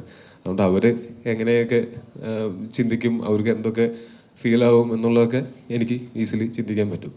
അപ്പോൾ അങ്ങനെ സൗഹൃദം മുതലെടുത്തുകൊണ്ട് ആരെക്കൊണ്ടും ശമ്പളം കുറപ്പിക്കരുത് എന്ന് നമുക്ക് ആഗ്രഹമുണ്ടായിരുന്നു. എല്ലാവർക്കും സാറ്റിസ്ഫൈങ് ആയിട്ടുള്ള സാലറി ഇതിനകത്ത് കിട്ടിയിട്ടുണ്ടെന്നാണ് ഞാൻ വിശ്വസിക്കുന്നത്. പിന്നെ സൗഹൃദം നമ്മൾ മുതലെടുത്തിട്ടില്ലെങ്കിൽ പോലും നേരത്തെ ഞാൻ പറഞ്ഞ പോലെ ഗുരു സാറിനെ പോലെ ഉള്ള ആൾക്കാർ, ഇപ്പോൾ ബേസിലാണെങ്കിലും സുരേഷ് ചേട്ടനാണെങ്കിലും ഇതിനകത്ത് വർക്ക് ചെയ്തിട്ടുള്ള എല്ലാവരും ഈ സിനിമ പരമാവധി ഈ പറഞ്ഞ പോലെ നമുക്ക് ഇതിനകത്ത് ഒരു ഡാർക്ക് ഹ്യൂമർ ഇവിടെ വന്നിട്ടില്ലാത്ത ജോണറൊക്കെ ചെയ്യുമ്പോൾ അതിനകത്ത് ചെറിയൊരു റിസ്ക് എലമെൻ്റ് ഉണ്ടെന്ന് അറിയാവുന്ന കാരണം കൊണ്ട് ആരും അമിതമായിട്ടുള്ള ശമ്പളം ഞങ്ങളോട് ചോദിക്കുകയോ അങ്ങനെ ശമ്പളത്തിൻ്റെ പേരിൽ ഇവിടെ അങ്ങനെ ഒരു സംസാരമേ ഉണ്ടായിട്ടില്ല. പിന്നെ മറ്റൊരു കാര്യം, ഞാൻ ഒരിക്കലും ഇവരുടെ ശമ്പളം കുറപ്പിക്കരുത് എന്ന് പറയാനും കാരണം നാളെ ഇവരും പ്രൊഡ്യൂസ് ചെയ്യും, എന്നെ അഭിനയിക്കാൻ വിളിക്കും. അപ്പോൾ ഇപ്പം ഞാൻ കുറപ്പിച്ച അപ്പം ഞാൻ കുറയ്ക്കേണ്ടി വരും എന്നുള്ള കാരണം കൊണ്ട് തന്നെയാണ്. മിന്നൽ മുരളി 2 വരുന്നുണ്ടല്ലോ. ഞാൻ ആലോചിച്ചുകൊണ്ടിരുന്നത് 25 ദിവസം എന്ന് പറഞ്ഞ് ഷൂട്ട് ചെയ്തിട്ട് 75 ദിവസം ഷൂട്ട് ചെയ്തു. ശമ്പളം കൂടുതലൊന്നും തന്നില്ല, 25 ദിവസത്തെ ശമ്പളമേ തന്നുള്ളൂ. ഞാൻ ആലോചിച്ചുകൊണ്ടിരുന്നത് നമ്മൾ 40 ദിവസം എന്ന് വിചാരിച്ചിട്ട് 70 ദിവസം ഷൂട്ട് ചെയ്തു, എന്നിട്ട് ആരും ഇങ്ങോട്ടൊന്നും തന്നില്ല. ബേസിൽ അതായത് ഈ മഴയൊക്കെ വരുന്ന സമയത്ത്, അത് ഞാൻ പറയുന്നത് ഡെയിലി വേജസ് ആൾക്കാരുടെ കാര്യത്തിൽ നമുക്കൊന്നും ചെയ്യാൻ പറ്റില്ല. പക്ഷെ മറ്റ് ആർട്ടിസ്റ്റുകൾക്കൊക്കെ ആക്ച്വലി സ്പീക്കിംഗ് ആർട്ടിസ്റ്റുകൾക്കും ടെക്നീഷ്യൻസിനും ഒക്കെ പറഞ്ഞതിനേക്കാൾ ശമ്പളം കൂടുതൽ ചോദിക്കാനായിട്ട് സ്വാഭാവികമായിട്ട് അവകാശമുണ്ട്. കാര്യം എന്ന് വെച്ചാൽ അവർ അത്രയും ദിവസം ഈ സിനിമയ്ക്ക് വേണ്ടിയിട്ട് ഇൻവെസ്റ്റ് ചെയ്യുന്നതാണ്. ആദ്യം നമ്മൾ പ്ലാൻ ചെയ്തതിനേക്കാൾ കൂടുതൽ ദിവസങ്ങൾ വർക്ക് ചെയ്യുന്ന സമയത്ത് അവർക്ക് വേണമെങ്കിൽ ശമ്പളം കൂട്ടി ചോദിക്കാനുള്ള സാഹചര്യം ഉണ്ടായിരുന്നു. ചോദിക്കണമെന്നാണോ? അത് ചോദിച്ചില്ല. അല്ല, അത് ചോദിച്ചില്ല. അത് ഞാൻ പറയാൻ ചോദിക്കാനുള്ള അത് പക്ഷെ അവിടെയാണ് ഇവരെല്ലാവരും ഈ മഴ നോക്കിയിരുന്നത്, മഴ മാറുന്നത് നോക്കിയിരുന്നപ്പോൾ ഇവർക്കും അറിയാം ഇതങ്ങനെ എല്ലാവരും അവനവൻ്റെ കാര്യം എന്ന് ചിന്തിച്ചു കഴിഞ്ഞാൽ ഈ സിനിമയുടെ ബഡ്ജറ്റ് ഇവിടുത്തെ ഏറ്റവും വലിയ കളക്ഷൻ കിട്ടിയ കളക്ഷനേക്കാൾ മുകളിലേക്ക് പോകും. പക്ഷെ എല്ലാവരും സഹകരിച്ചുകൊണ്ടാണ് നമ്മളെ ഇൻഡസ്ട്രിയിൽ നിന്നുകൊണ്ട് നമുക്ക് ഇങ്ങനത്തെ സിനിമകൾ ചെയ്യാൻ പറ്റുന്നത്. അല്ലെങ്കിൽ നമുക്കൊരു ഇങ്ങനത്തെ പരീക്ഷണങ്ങൾ ചെയ്യാനായിട്ട് ഭയങ്കര പേടിയായി പോകും. നമ്മൾ ഒരു അച്ചിൽ വാർത്ത പോലത്തെ സിനിമകൾ മാത്രം ചെയ്തുകൊണ്ടിരിക്കേണ്ടി വരും. നമുക്ക് പ്രോഫിറ്റ് ഇത്രയും വരും എന്ന് പ്രതീക്ഷിച്ച് അങ്ങനെ മാത്രം ചെയ്യേണ്ടി വരും. അതിൽ നിന്നും മാറി എന്തെങ്കിലും ഔട്ട് ഓഫ് ദ ബോക്സ് ആയിട്ട് ചെറിയ രീതിയിലെങ്കിലും ചെയ്യണമെങ്കിൽ അത് ഒരാളെ കൊണ്ട് ഒറ്റയ്ക്ക് ചെയ്യാൻ പറ്റില്ല. അത് എല്ലാവരുടെയും സഹകരണം അതിനകത്ത് ഭയങ്കര ആവശ്യമാണ്. ബേസിൽ ഇപ്പോൾ എന്തായാലും മരണമാസം ഇപ്പോൾ കൊലമാസമായിട്ട് പ്രേക്ഷകനെ ഏറ്റെടുത്ത് തിയേറ്ററിൽ ആറാടിക്കൊണ്ടിരിക്കുകയാണ്. അപ്പം ശരിക്കും പറഞ്ഞാൽ ചില കഥാപാത്രങ്ങൾ നമുക്ക് കിട്ടുമ്പോൾ നമുക്ക് കിട്ടുന്നൊരു ഫ്രീഡം ഉണ്ട്. എന്ത് വേണമെങ്കിലും ചെയ്യാൻ പറ്റുന്ന, അല്ലെങ്കിൽ നമുക്ക് നമ്മളായിട്ട് തന്നെ എൻജോയ് ചെയ്യാൻ പറ്റുന്ന ചിലൊരു ഫ്രീഡം ഉണ്ട്. ഇതിലെ കഥാപാത്രം ബേസിൽ അതുപോലത്തെ ഒരു കഥാപാത്രമായിരുന്നു. ഇല്ല, ഇത് കുറച്ചുകൂടെ എക്സാജറേറ്റഡ്. അപ്പോൾ കുറച്ചുകൂടെ പാടായിരുന്നു. അത് ഇച്ചിരികൂടെ കുറവായിരുന്നെങ്കിൽ കുഴപ്പമില്ലായിരുന്നു. ഇതെല്ലാം കുറച്ച് പുഷിയാണല്ലോ, ഇങ്ങനെയൊക്കെ കാണിച്ചുകൊണ്ടിരിക്കണമല്ലോ. അപ്പോൾ അതിൻ്റേതായിട്ടുള്ളൊരു എക്സാജറേഷൻ്റേതായിട്ടുള്ളൊരു പ്രഷർ ഉണ്ടായിരുന്നു. ആള് ഭയങ്കര മൊത്തത്തിൽ പോലീസ് സ്റ്റേഷനൊക്കെ OLX വിൽക്കാനിട്ടിരിക്കുന്ന ഒരുത്തെന്നൊക്കെ പറയുമ്പോൾ ഞാൻ അങ്ങനെ ഒരാൾ ഇതുവരെ കണ്ടിട്ടില്ല, സിജുവിനല്ലാതെ. അപ്പോൾ എനിക്കതുകൊണ്ട് അതിപ്പോൾ എങ്ങനെയായിരിക്കും അങ്ങനെ.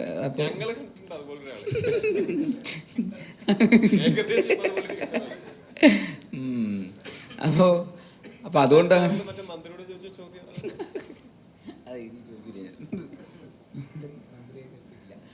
അപ്പോൾ അതുകൊണ്ട് അങ്ങനെ ഭയങ്കര കംഫർട്ട് സോണിലുള്ള ഒരു ക്യാരക്ടർ ആയിരുന്നില്ല. കുറച്ചുകൂടെ പക്ഷെ രസമായിരുന്നു ചെയ്യാൻ. ഈ പറയുന്ന നമുക്ക് എന്തും വൈൽഡായിട്ടൊക്കെ ചെയ്യാം. ഈ പറയുന്ന മറ്റേ തുടക്കത്തിലൊക്കെ ഉള്ള ആൾക്കാരൊക്കെ ഇങ്ങനെ വന്ന് നിൽക്കുമ്പോൾ ഇങ്ങനെ ചെവിയോ ആൾക്കാരുടെ ആരവം ഇങ്ങനെയൊക്കെ കേൾക്കുന്നു പറയണ പോലെ അങ്ങനെയൊക്കെ കുറച്ച് വൈൽഡായിട്ടൊക്കെ ചെയ്യാനുള്ള ഒരു ഓപ്പർച്യൂണിറ്റി ഉണ്ടായിരുന്നു. ഓഡിയൻസിൽ നിന്ന് കിട്ടിയത് അതിലധികം ഉണ്ടായിരുന്നു. നമ്മളെവിടെയൊക്കെ ഉദ്ദേശിച്ചിട്ടുണ്ടോ അവിടെയൊക്കെ നല്ല കയ്യടിയും ചിരികളും. നമുക്ക് സീൻ ചെയ്യുമ്പോൾ തന്നെ നമുക്കൊരു കോൺഫിഡൻസ് ഉണ്ടല്ലോ. ഇപ്പോൾ സിജു എഴുതി വെച്ചിട്ടുള്ളതിനകത്ത് തന്നെ ഒരു ഹ്യൂമറുണ്ട്, ഓൾറെഡി ഒരു ഹ്യൂമറുണ്ട്. പിന്നെ ഞങ്ങൾ ചെയ്തിട്ടുള്ള എല്ലാ സീൻസും ഞങ്ങൾ ലൊക്കേഷനിൽ ഇമ്പ്രവൈസ് ചെയ്യുന്നുണ്ട്. അപ്പോൾ അതിനകത്ത് വേറെ യാതൊരു തരം ഈഗോയും കാര്യങ്ങളൊന്നും ഇല്ലായിരുന്നു. അതിനകത്ത് ഇയാൾക്ക് ഡയലോഗ് കൂടുന്നു, അല്ലെങ്കിൽ അയാൾക്ക് ഡയലോഗ് കൂടുന്നു, അല്ലെങ്കിൽ അതിൽ അയാൾക്ക് ചിരി കിട്ടും, അങ്ങനെയല്ല. ഇപ്പോൾ എൻ്റെ പല സീനിലൊക്കെ തന്നെ ബേസിലും ഒക്കെ തന്നെ വന്ന് ഇൻവോൾവ് ചെയ്ത് നമുക്ക് ഈ ഡയലോഗ് പറയാം, ഇങ്ങനെ കയറ്റാൻ വരത്ത് കൗണ്ടർ ഇങ്ങനെ പറയാം എന്ന് പറഞ്ഞിട്ടുള്ളൊരു കൊടുക്കൽ വാങ്ങൽ സംഗതി ഞങ്ങൾ ഈ ടീമിനകത്ത് എല്ലാ സീനിലും ഉണ്ടായിരുന്നു. അതിൻ്റെയും കൂടെ ഒക്കെ ഒരു ഗുണം നമുക്ക് ആ സിനിമയിൽ കാണുന്നുണ്ട്. അല്ല വെറുതെ എഴുതി വെച്ചത് മാത്രം ചെയ്യാനല്ല. അപ്പോൾ അതിന് സ്വാതന്ത്ര്യം ഡയറക്ടറും തന്നിട്ടുണ്ട്, റൈറ്ററും തന്നിട്ടുണ്ട്. അപ്പോൾ അതുകൊണ്ട് തന്നെ കുറേ സീൻസ് ഞങ്ങൾക്ക് നല്ലപോലെ ഇമ്പ്രവൈസ് ചെയ്യാൻ പറ്റി. അപ്പോൾ ആ ചിരിയും കയ്യടികളൊക്കെ തന്നെ തിയേറ്ററിൽ കിട്ടുന്നുണ്ട്. സുരേഷേട്ടൻ ഒരു സീനിയർ ആക്ടറാണ്, ഒരുപാട് എക്സ്പീരിയൻസ് ഉള്ള ഒരാളാണ് താങ്കൾ. അപ്പം ശരിക്കും പറഞ്ഞാൽ പറഞ്ഞ സർക്കാസം എന്ന് പറയുന്നത് വലിയൊരു പണ്ട് തൊട്ടേ നമ്മൾ കണ്ടുവരുന്ന, അതായത് പിന്നെ ധൈര്യമായിട്ട് നമുക്ക് പറയാം, അത് കേൾക്കുന്ന ആളും ആ ലെവലിൽ തന്നെ അക്സെപ്റ്റ് ചെയ്യും എന്നൊരു വിശ്വാസത്തിലായി. പക്ഷേ ഇന്നത്തെ ഒരു കാലത്ത് ഒന്നും ഇന്ത്യ പോലും അതെന്തായിരിക്കും ചിന്തിക്കുന്നത്, വേദനിപ്പിക്കുമോ, അയാൾ അത് തിരിച്ചെങ്ങനെയായിരിക്കും എടുക്കുന്നത് ചിന്തിച്ചിട്ട് വേണം നമ്മൾ എഴുതാനായിട്ട്. ശരിക്കും ഇങ്ങനെ ഒരു സബ്ജക്റ്റ് കേട്ട സമയത്ത് എങ്ങനെ തോന്നിയിരുന്നോ? ഇതെങ്ങനെ ആളുകൾ എടുക്കും, വർക്കൗട്ട് ആവുമോ, നെഗറ്റീവായിട്ട്? ഇതിനകത്ത് ഇപ്പോൾ ആരെയും വേദനിപ്പിക്കുന്ന സംഭവങ്ങളൊന്നും തന്നെ ഇതിൽ ഉണ്ടായിട്ടില്ല. എവിടെയും ഒരു സ്ഥലത്ത് പോലും ഉണ്ടായിട്ടില്ല. നമ്മളങ്ങനെ ആരും വേദനിപ്പിക്കാൻ ഉദ്ദേശിച്ചിട്ടുമില്ല. ഇതൊരു എൻ്റർടൈനർ അത്രയല്ലേ ഉള്ളൂ. ഫൈറ്റിൻ്റെ ഇടയിൽ ബേസിലിന് കുറച്ച് ഇടി കിട്ടിയപ്പോഴാണ് ശരിക്കും വേദനിച്ചത് നമുക്ക്. അല്ലാതെ സിനിമയിൽ സ്ക്രിപ്റ്റിലൂടെ നമ്മൾ ആരെയും വേദനിപ്പിക്കാനോ അല്ലെങ്കിൽ അങ്ങനത്തെ സബ്ജക്റ്റ് അല്ലല്ലോ ഇത് ഇങ്ങനെ കുറേ ഉണ്ടാക്കി വെച്ചിട്ടുള്ള ഒരു കാർട്ടൂൺ ക്യാരക്ടേഴ്സാണ്, അത്രയേ ഉള്ളൂ.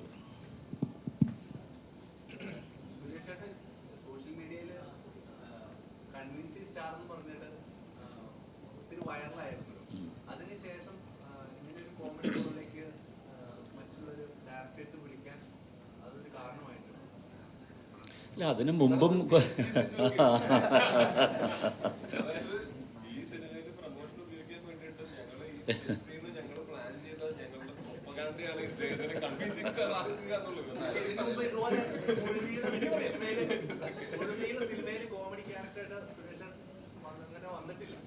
അതെ.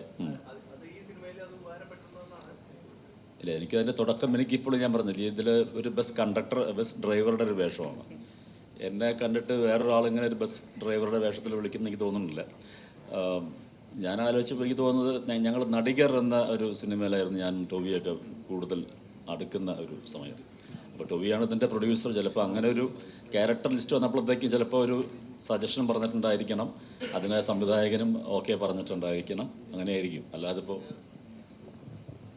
അതായത് സുരേഷ് ചേട്ടനെ ഞാനും പേഴ്സണലി പരിചയപ്പെടുന്ന ഒരു 2 കൊല്ലമൊക്കെ ആയിട്ടുള്ളൂ ഞങ്ങൾ തമ്മിൽ പേഴ്സണലി ഒരുമിച്ച് അത്രയും സമയം ചിലവഴിച്ചിട്ടൊക്കെ. ഈ നടികറിനും കുറച്ച് മുമ്പ് നമ്മളങ്ങനെ ആണ് ഞങ്ങൾ പരിചയപ്പെട്ടതും സമയം സ്പെൻഡ് ഒക്കെ ചെയ്തിട്ടുള്ളത്. അപ്പോൾ എനിക്ക് പേഴ്സണലി എൻ്റെ എക്സ്പീരിയൻസ് എന്ന് വെച്ചാൽ നമ്മൾ ഈ സിനിമയിൽ കാണുന്ന സുരേഷ് ചേട്ടനെ അല്ല, അല്ലെങ്കിൽ സുരേഷ് ചേട്ടനെ അങ്ങനെ ഒരു സ്റ്റീരിയോ ടൈപ്പ് ചെയ്തിട്ടുണ്ടെന്ന് തോന്നുന്നു പലപ്പോഴും. ഈ പറഞ്ഞ പോലെ കൺവിൻസിങ് സ്റ്റാർ എന്ന് പറഞ്ഞിട്ടും അല്ലെങ്കിൽ എന്തെങ്കിലും വില്ലൻ വേഷങ്ങളിലോ ചതിക്കുന്ന ആളായിട്ടോ അങ്ങനെയൊക്കെ കുറേ നമ്മൾ കണ്ടിട്ടുണ്ട്. പക്ഷേ നേർ വിപരീതമാണ് പുള്ളി. ശരിക്കും ഒരുമിച്ച് നമ്മൾ സംസാരിക്കുന്ന സമയത്ത് അങ്ങനത്തെ ഒരു സീരിയസ് ആയിട്ടുള്ള ഒരാളോ അങ്ങനത്തെ ആളും അല്ല. നമുക്ക് എല്ലാവർക്കും കൂടുതൽ സമയം സ്പെൻഡ് ചെയ്യാനായിട്ട് ഭയങ്കര ഇഷ്ടമുള്ള ആളാണ് സുരേഷ് ചേട്ടൻ. തങ്കക്കുടമാണെന്നാണ് ഞങ്ങൾ അങ്ങോട്ടും ഇങ്ങോട്ടും സുരേഷ് ചേട്ടനെ പറ്റി പറയുമ്പോൾ പൂക്കിയാണ് അത് ഒരാളോട് നമുക്ക് അങ്ങനെ ഒരു ഇഷ്ടം തോന്നുന്നതെന്ന് വെച്ചാൽ അവരോട് സമയം സ്പെൻഡ് ചെയ്യുമ്പോൾ ഒരു നെഗറ്റിവിറ്റിക്കും അവിടെ യാതൊരു സ്ഥാനവുമില്ല. ഇതുവരെ സുരേഷ് ചേട്ടൻ ആരെയെങ്കിലും പറ്റി മോശപ്പെട്ട കാര്യങ്ങൾ പറയുന്നതോ ആരെയെങ്കിലും കുറ്റം പറയുന്നതോ അങ്ങനത്തെ ഒരു രീതിയിലുള്ളൊരു വികാരഭരിതമായിട്ട് അങ്ങനെ സംസാരിക്കുന്നതോ ഒന്നും ഞാൻ കണ്ടിട്ടില്ല. എല്ലാ കാര്യങ്ങളെയും ഭയങ്കര ലൈറ്റായിട്ടും അതിൻ്റെ ഒരു ഹ്യൂമർ സൈഡിൽ വരുന്നത്. അതിപ്പോൾ ഏത് പ്രായത്തിലുള്ള ആൾക്കാരുടെ കൂടെ വേണമെങ്കിലും ഇരുന്ന് ചില്ല് ചെയ്യാവുന്ന പോലത്തെ അങ്ങനത്തെ ഒരു ആളാണ് സുരേഷ് ചേട്ടൻ. പക്ഷെ ആ ഒരു സുരേഷ് ചേട്ടൻ്റെ ആ ഒരു സൈഡ് ഇത്രയും കാലമായിട്ടും എന്തുകൊണ്ടാണ് എക്സ്പ്ലോർ ചെയ്യപ്പെടാത്തത് എന്നുള്ളതാണ് ഞാൻ പുള്ളിനെ പരിചയപ്പെട്ടപ്പോൾ മുതൽ ചിന്തിച്ചിട്ടുള്ളത്. നടികർ ചെയ്യുന്ന സമയത്തും ഞങ്ങൾ ചിന്തിച്ചിട്ടുള്ളത് എന്തുകൊണ്ട് ഇത്രയും കാലമായിട്ടും അത് എക്സ്പ്ലോർ ചെയ്യപ്പെട്ടിട്ടില്ല എന്നുള്ളതാണ്. അപ്പോൾ ഈ ക്യാരക്ടറിന് ജിക്കു എന്ന് പറയുന്ന റോപ്പിന്ന് ഇറക്കിയിട്ട് വേണം അത് എക്സ്പ്ലോർ ചെയ്യാനായിട്ട്. അപ്പോൾ ജിക്കു എന്നുള്ളൊരു ക്യാരക്ടർ വന്നപ്പോൾ അതിൽ സുരേഷ് ചേട്ടൻ എന്നുള്ളൊരു ഓപ്ഷൻ വന്നപ്പോൾ നമുക്ക് ആർക്കും അതിനകത്ത് യാതൊരു ഡൗട്ടും ഉണ്ടായിരുന്നില്ല. ടോവിനോ ഇവിടെ സെയിം. ഒരു പ്രൊഡ്യൂസർ എന്ന നില ചോദിക്കുകയാണ്. അപ്പം ഒരു പ്രൊഡ്യൂസർ ആകുമ്പോൾ ഒരു സിനിമയിലെ എല്ലാ ഭാഗങ്ങളും നോക്കണമല്ലോ. ഇപ്പോൾ എവിടെ നിന്നൊക്കെ കാരണം നേട്ടങ്ങളെക്കാളും എവിടെ നിന്നൊക്കെ അടി വരുന്നതെന്നായിരിക്കും ആദ്യം ചിന്തിക്കുന്നത്. അപ്പം ഇതിനകത്ത് നാഗസൈനേന്ദ്രയുടെ ഒരു ഫോട്ടോ കാണിച്ചിട്ടുണ്ട്. കാരണം കഴിഞ്ഞിട്ട് തന്നെ ഒപ്പം സിനിമയിൽ നടന്ന ഒരു ഇഷ്യൂസ് അറിയാലോ. അപ്പം അതിനെ പെർമിഷൻ എടുത്തിട്ടുണ്ടായിരുന്നോ? പെർമിഷൻ എടുക്കാതെ എങ്ങനെയാണ് അവരുടെ ശബ്ദം ഈ സിനിമയിൽ വരുന്നത്? അത് അവർ തന്നെ നമുക്ക് സിജു ചെന്ന് കഥ പറഞ്ഞ് മനസ്സിലാക്കി അവരുടെ അനുവാദത്തോടെ തന്നെയാണ് നമ്മൾ ഈ സിനിമയിൽ ആ ഫോട്ടോ ഉപയോഗിച്ചിട്ടുള്ളതും അതിനകത്തുള്ള ആ ശബ്ദം കേൾക്കുന്നത്. അത് അവർ തന്നെ ഡബ് ചെയ്തിരിക്കുന്നതാണ്. വളരെ അല്ലേ? അല്ല, ചോദിക്കാൻ പറ്റത്തില്ല. ഇതേ ആള് തന്നെ നേരത്തെ ഒരു പടം കണ്ടായിരുന്നോ? സത്യം പറ. ഞാൻ കണ്ടില്ല. ഇന്നാണ് ബുക്ക് ചെയ്തിരിക്കുന്നത്. ട്രെയിലർ മാത്രം കണ്ടിട്ടുള്ളൂ. അല്ല, ചോദിക്കാൻ കാരണം ഇതേ ആള് തന്നെ മറ്റൊരു സിനിമയിൽ ശബ്ദം ഉപയോഗിച്ച് പരാതി കൊടുത്തിട്ടുണ്ടായിരുന്നു. അതുകൊണ്ടാണ് ചോദിച്ചത്. നമ്മള് അതൊരു പ്രൊഡ്യൂസറായിട്ട് ചിന്തിക്കുമ്പോൾ എന്നുള്ളത് മാത്രമല്ല, എങ്ങനെ ചിന്തിച്ചാലും ഒരാളുടെ അനുവാദമില്ലാതെ അവരുടെ ശബ്ദമോ രൂപമോ ഉപയോഗിക്കുന്നത് ഒരു ശരിയായ കാര്യമല്ലല്ലോ. അപ്പോൾ നമുക്ക് ഇതിനകത്ത് എന്തൊക്കെ ഇത് മാത്രമല്ല, ഒരുപാട് കാര്യങ്ങൾക്ക് നമുക്ക് അങ്ങനത്തെ പെർമിഷൻസും റൈറ്റ്സും ഒക്കെ അക്വയർ ചെയ്യേണ്ടി വന്നിരുന്നു. അതൊക്കെ ചെയ്തിട്ട് തന്നെയാണ് നമ്മളത് ചെയ്തിരിക്കുന്നത്. അല്ലാതെ ചെയ്യുന്നത് ഒരു എത്തിക്കലി റോങ് ആയത് കാരണം കൊണ്ട്. പിന്നെന്ന് വെച്ചാൽ ഞങ്ങൾക്ക് ഇപ്പോൾ സിജു ആദ്യം പറഞ്ഞ സമയത്ത് ഇത് എങ്ങനെയായിരിക്കും എന്നൊന്നും നമുക്കറിയില്ലായിരുന്നു. പക്ഷെ നമ്മളിങ്ങനൊരു ആവശ്യമായിട്ട് ചെന്നപ്പോൾ കൃത്യമായിട്ട് കാര്യങ്ങൾ നേരെ പോ, അത്രേ ഉള്ളൂ. Very simple. നമുക്ക് അങ്ങനെ എന്താ പറയുക, ഈ സിനിമയ്ക്ക് അങ്ങനെ ഒരു സൗണ്ട് കൊണ്ട് മാത്രം ആ പ്രസൻസ് ആ ഫോട്ടോ കാണിക്കുമ്പോൾ മുതൽ പിന്നെ ആ ക്യാരക്ടർ അതിലുണ്ടായിട്ടുള്ള ആ ഹ്യൂമർ എന്ന് പറയുന്നത് ത്രൂ ഔട്ട് സിനിമയിലും ഉണ്ട്. അത് നമുക്ക് വേറെ ആരുടെയെങ്കിലും ശബ്ദം വെച്ച് അത് അച്ചീവ് ചെയ്യാൻ പറ്റുമായിരുന്നു എന്ന് ചോദിച്ചാൽ എനിക്കറിയില്ല. ഇത് തന്നെയാണ് അതിൻ്റെ റൈറ്റ് പരിപാടി. എങ്ങനെയാണ് സന്തോഷവാനാകുന്നത്? നല്ല സീരിയസ് ട്രാക്ക് വിളിച്ച് കൈയടി കിട്ടിക്കൊണ്ടിരിക്കുന്നു, പറഞ്ഞ വീണ്ടും കോമഡി ട്രാക്കിലേക്ക് വരുന്നു. അതിന്റെ ഒരു തയ്യാറെടുപ്പും കാര്യങ്ങളൊക്കെ ഉണ്ടോ? അതെങ്ങനെയാണ് ബേസിൽ? അല്ല, അങ്ങനെ ചെയ്യുമ്പോഴാണല്ലോ അതിനൊരു എക്സൈറ്റ്മെൻറ്റ് വരിക, നമുക്കൊരു സന്തോഷം ഉണ്ടാകുന്നത്. അങ്ങനെയാണല്ലോ ഇനിയും അത് എക്സ്പ്ലോർ ചെയ്യണമെന്നാണ് ഞാൻ പേഴ്സണലി ആഗ്രഹിക്കുന്നത്. ഇനിയും പൊന്മാൻ പോലത്തെ സിനിമകളും ചെയ്യണം, അതേസമയം മരണമാസ് പോലത്തെ സിനിമകളും ചെയ്യണം. അപ്പോഴാണ് അതിനൊരു ഇതൊന്നും അല്ലാത്ത സിനിമകളും ചെയ്യണം. അപ്പോൾ അതെല്ലാം കൂടെ ഒരു മിക്സ് ഓഫ് എല്ലാം വരുമ്പോഴാണല്ലോ നമുക്കും ചെയ്യുന്ന ഇല്ലെങ്കിൽ ഇതൊരു മോണോട്ടോണസ് ഇതായിട്ട് മാത്രം നിൽക്കുമല്ലോ, ഒരേപോലെ തന്നെ എന്നുള്ള രീതിയിൽ നമുക്കും അത് ബോറടിക്കാൻ തുടങ്ങുമല്ലോ, കാണുന്നവർക്കും അത് ബുദ്ധിമുട്ടാകും. അപ്പോൾ അതുകൊണ്ട് പറ്റുന്ന പോലെയൊക്കെ നമുക്ക് പറ്റാവുന്ന പോലെയൊക്കെ ശ്രമിക്കുക. അത് അത്തരത്തിലുള്ള വെറൈറ്റീസ് വരുന്നവർക്കും കൊണ്ടുവരാനുള്ളൊരു മോട്ടിവേഷനും കൂടെ ആണല്ലോ. ഇപ്പോൾ പൊന്മാൻ കാണുമ്പോഴാണ് അവർക്ക് ഓക്കെ ഇയാൾക്ക് ഇങ്ങനത്തെ റോളുകൾ ചെയ്യാൻ സ്കോപ്പുണ്ട്, അപ്പോൾ അങ്ങനത്തെ റോളുകൾ അവരും ആലോചിക്കുക. ഇല്ലെങ്കിൽ ചിലപ്പോൾ ഈ പറയുന്ന ഗുരുവായൂരമ്പല നടയിലോ നുണക്കുഴിയോ മരണമാസം എന്നൊക്കെ പറയുന്ന പോലത്തെ റോളുകൾ മാത്രമായിരിക്കും ചിലപ്പോൾ വരിക. അപ്പോൾ നമ്മളും അത് എക്സ്പ്ലോർ ചെയ്യാൻ ഓപ്പൺ ആകുമ്പോഴാണ് അവരും ഓപ്പൺ ആവുകയുള്ളൂ, ഓഡിയൻസും അതിനനുസരിച്ചിട്ട് എക്സൈറ്റഡ് ആവുകയുള്ളൂ. അപ്പോൾ ഇതെല്ലാം ഒരാൾക്ക് ഒരു ആർട്ടിസ്റ്റിനെ സംബന്ധിച്ചിടത്തോളം എനിക്ക് തോന്നുന്നു വളരാനുള്ള പോസിബിലിറ്റീസാണ്. എല്ലാവർക്കും അങ്ങനെ തന്നെയാണ്. ഒരു ഡയറക്ടറാണെങ്കിലും നമ്മൾ ടെക്നീഷ്യൻ എന്നുള്ള രീതിയിൽ പല രീതിയിലുള്ള എക്സ്പെരിമെൻറ്റുകൾ ചെയ്യുമ്പോഴാണല്ലോ, പല രീതിയിലുള്ള ഓപ്ഷൻസ് ട്രൈ ചെയ്യുമ്പോഴാണല്ലോ നമ്മളും വളരുക. അല്ലെങ്കിൽ ഒരേപോലത്തെ കംഫർട്ട് സോണിൽ അകത്ത് തന്നെ നിന്ന് പോകുമല്ലോ. അപ്പോൾ തീർച്ചയായിട്ടും രണ്ടും വേണമെന്ന് എനിക്ക് തോന്നുന്നു, എല്ലാം വേണമെന്ന് എനിക്ക് തോന്നുന്നു. സുരേഷ് ചേട്ടൻ അതിനൊരു മാതൃകയും കൂടെ, ഇത്രയും സീനിയർ ആയ ഒരാളാണ്. സുരേഷ് ചേട്ടൻ ചെയ്തു വെച്ചിരുന്ന കഥാപാത്രം നമുക്കറിയാം, സീരിയസ് കഥാപാത്രങ്ങൾ. പിന്നെ പെട്ടെന്നാണ് ഒരു ട്രാക്ക് മാറ്റി പിടിച്ച്, ഈ പറഞ്ഞ പോലെ ടോവിനോയുടെ കൂടെ തന്നെ അഭിനയിച്ച് ഒരു ട്രാക്ക് മാറ്റി ഈ സിനിമയിലേക്കും വരുന്ന ഒരു കോമഡി ആവുന്നത്. അത് സുരേഷ് ചേട്ടൻ ഒരു എക്സ്പീരിയൻസ് എന്തെങ്കിലും പറഞ്ഞു തന്നിട്ടുണ്ടോ? സുരേഷ് ഏട്ടൻ പറഞ്ഞു കേട്ടിടത്തോളം സുരേഷ് ഏട്ടന് കിട്ടിയില്ല ഇതുവരെ. ഇപ്പോഴാണ് അതിനുള്ള ഒരു അവസരം കിട്ടുന്നത് സുരേഷ് ഏട്ടൻ. അല്ലെങ്കിൽ സുരേഷ് ഏട്ടൻ ആ ഒരു ലൂപ്പിൽ പെട്ടുപോയ ഒരാളാണ് ബേസിക്കലി. അതേപോലത്തെ റോളുകൾ ടൈപ്പ് കാസ്റ്റ് ചെയ്യപ്പെടുക, ഇങ്ങനൊരു ഇന്നലെ തന്നെ കുറച്ച് കഥയൊക്കെ പറയുന്നുണ്ട്, അത് നിങ്ങൾ വേണമെങ്കിൽ പറഞ്ഞു. അപ്പോൾ ഇങ്ങനത്തെ ഒരു സീനുണ്ട്, അപ്പോൾ അതിനൊരാളെ വിളിക്കണം, അതിനൊരു എക്സ്പേർട്ടായിട്ടുള്ള ഉത്തരവാദിത്തത്തോടെ ചെയ്തു കൊടുക്കപ്പെടുന്ന ഒരാൾ വേണം എന്ന് അവർക്ക് തോന്നിക്കഴിഞ്ഞാൽ അപ്പം തന്നെ സുരേഷ് ഏട്ടനെ വിളിക്കും. കോട്ടൊക്കെ ഇടിപ്പിച്ച് വന്ന് പറ്റിക്കുക, ഒരു ചതി, ചെറിയൊരു ചതി. അതപ്പോൾ അങ്ങനെ പിന്നെ അത് ആദ്യം അങ്ങനെ ഒരു ഇതിലേക്ക് അങ്ങ് പോയി. പിന്നെ ഇപ്പോഴാണ് സുരേഷ് ഏട്ടൻ 2.0 റിവീൽ ആവപ്പെടുന്നത്. അപ്പോൾ ഇനി അങ്ങോട്ട് സുരേഷ് ഏട്ടന് എല്ലാ തരത്തിലുള്ള റോളുകളും വരും എന്ന് തന്നെയാണ് ഞാൻ വിശ്വസിക്കുന്നത്. കോമഡിയും പ്രോപ്പർ ക്യാരക്ടർ റോൾസും അല്ലാത്ത ഈ പറയുന്ന കുറച്ച് വില്ലനി ആയിട്ടുള്ള റോൾസും എല്ലാം ഇനി വരാനുള്ള ഓപ്പർച്യൂണിറ്റി ഞാൻ വാതിൽ മലർക്കെ തുറന്ന് നടക്കുകയാണെന്നാണ് എനിക്ക് തോന്നുന്നത്. ബേസിലിൻ്റെ അടുത്ത പടത്തിൽ നല്ലൊരു വേഷം ചെയ്യുന്നുണ്ട് ഞാൻ. അത് ഇവിടെ വെച്ച് റിവീൽ ചെയ്യാണ്. അതൊരു ബാധ്യതയും മാറും, എന്തെങ്കിലും തരും. അത് പറയാൻ പറ്റില്ല. ഞാൻ മെസ്സേജ് അയച്ചുതരാം, വാട്സപ്പിൽ അയച്ചുതരാം.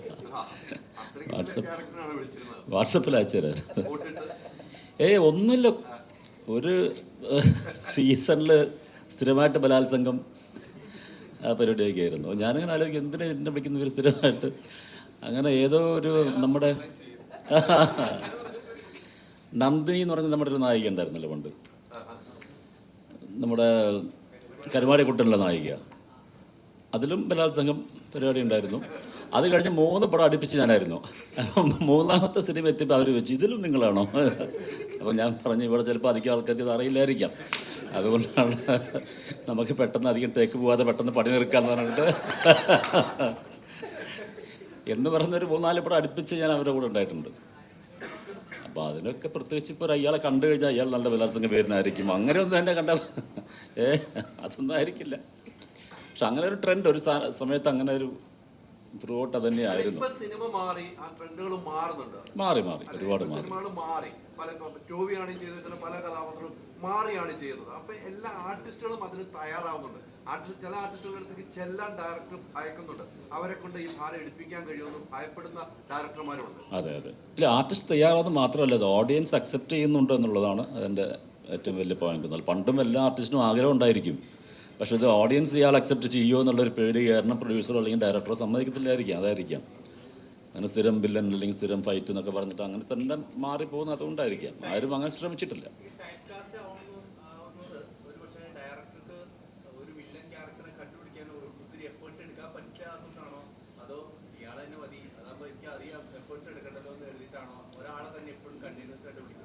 ഇല്ല, അതാണത്, ഓഡിയൻസിൻ്റെ അക്സെപ്റ്റൻസി ഉണ്ട് ഇവർക്കുണ്ട് എന്നുള്ളത് കൊണ്ടായിരിക്കാം. ഞങ്ങൾ ജോണി ആൻ്റണിയുടെ ഒരു പടം തുറുപ്പ് ഗുലാനാണെന്ന് തോന്നുന്നു, അതിൽ അഭിനയിക്കുന്ന സമയത്ത് പട്ടണത്തിൽ ഭൂതം രാജൻ പി ദേവും ഞാനൊക്കെ ഉണ്ടായിരുന്നത്. അപ്പോൾ ഞങ്ങൾ നല്ല രീതിയിൽ കാണിച്ചുകൊണ്ടിരിക്കുകയാണ്. ഏതോ ഒരു സീനിലാണ് ഞങ്ങൾ ഒരു വില്ലൻ ഷെയ്ഡിലേക്ക് ക്യാരക്ടേഴ്സ് മാറുന്നത്. അപ്പോൾ ജോണിയോട് ചോദിച്ചു, ജോണി അപ്പോൾ ഈ സീനിലായിരിക്കും ഓഡിയൻസ് അറിയുന്നത് ഞങ്ങളായിരിക്കും ഇതിൻ്റെ പുറകിൽ നിന്നല്ലേ? അപ്പോൾ ജോണി പറഞ്ഞു, ഞാൻ ശ്രമിച്ചുകൊണ്ടിരിക്കുകയാണ്, കാരണം നിങ്ങളെ കാണിക്കുമ്പോൾ തന്നെ അറിയും, ഞാൻ ഇതുവരെ എങ്ങനെയും എത്തിക്കാൻ പറ്റുമെന്ന് ശ്രമിച്ചു നോക്കാം എന്ന് പറയുന്ന പോലെ ഓരോരുത്തർക്കും ഓരോ ഇമേജ് ഉണ്ടല്ലോ. പക്ഷെ ഇപ്പോൾ അതൊക്കെ മാറി വരുന്നു. ഇപ്പോൾ ഓഡിയൻസ് എല്ലാ ടൈപ്പ് ക്യാരക്ടേഴ്സ് അക്സെപ്റ്റ് ചെയ്യുന്നുണ്ട്.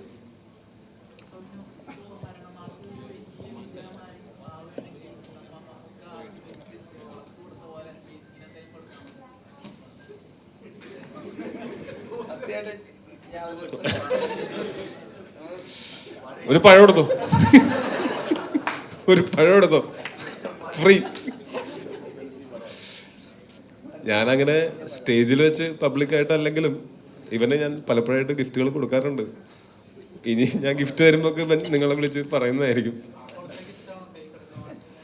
ഇവന്റെ അടുത്ത് വന്ന് ഇവന്റെ പെർഫ്യൂം ഒന്ന് മണത്ത് നോക്കൂ. അതാര് ഗിഫ്റ്റ് തന്നാടാ? നീ തന്നെ. അതായത് ഞാൻ ഇവന്റെ അടുത്ത് ഇങ്ങനെ വെറുതെ ഇങ്ങനെ പറഞ്ഞു. അതായത് ഈ ഗൾഫിലൊക്കെ ഉള്ള നമ്മളെ സുഹൃത്തുക്കളുണ്ടെങ്കിൽ അവർ വരുമ്പോൾ ഞാൻ ചോദിക്കും, അവിടെ പെർഫ്യൂമിനൊക്കെ എന്താ വില എന്ന് ചോദിച്ചു കഴിഞ്ഞാൽ അവർ നമുക്കൊരു പെർഫ്യൂമൊക്കെ മേടിച്ചുകൊണ്ട് വരും എന്ന് ഞാൻ ഇവന്റെ അടുത്ത് പറഞ്ഞു. പിന്നത്തെ ആഴ്ച ഞാൻ ദുബായിക്ക് ഏതോ പടത്തിന്റെ ARMന്റെ പ്രൊമോഷന് പോകാൻ സമയത്ത് ഇവൻ അവിടെ പെർഫ്യൂമിനൊക്കെ എന്തായിരിക്കും വില, അങ്ങനെ ഞാൻ വന്നപ്പോൾ മേടിച്ചു കൊടുത്തതാണിത്. ടോവിനോ, ഞാനാണ് ഇവന്റെ സാമ്പത്തിക ഉപദേഷ്ടാവ്. അത് എനിക്ക് തന്നെ പിന്നീട് പലപ്പോഴും പണിയായിട്ട് തിരിച്ചടിയായിട്ട് വന്നിട്ടുണ്ട്. ഈ പടത്തിൽ ഉൾപ്പെടെ എനിക്ക് തിരിച്ചടിയായിട്ട് വന്നിട്ടുണ്ട്. ടോവിനോ, ഇപ്പോൾ സിനിമകളെല്ലാം സോറി പ്രദർശിപ്പിച്ചുകൊണ്ടിരിക്കുകയാണ്. പക്ഷേ UAE-ലും സൗദിയിലും ഇത് പ്രദർശിപ്പിക്കുന്നില്ലായിരുന്നു. അതിന്റെ UAE-ലുണ്ട്, കുവൈറ്റിൽ ഇത് വാർത്ത വന്നായിരുന്നു. കുവൈറ്റ് UAE-ലല്ല. കുവൈറ്റില് കുറച്ച് ഷോട്ടുകൾ കട്ട് ചെയ്ത് കളഞ്ഞിട്ടുണ്ട്.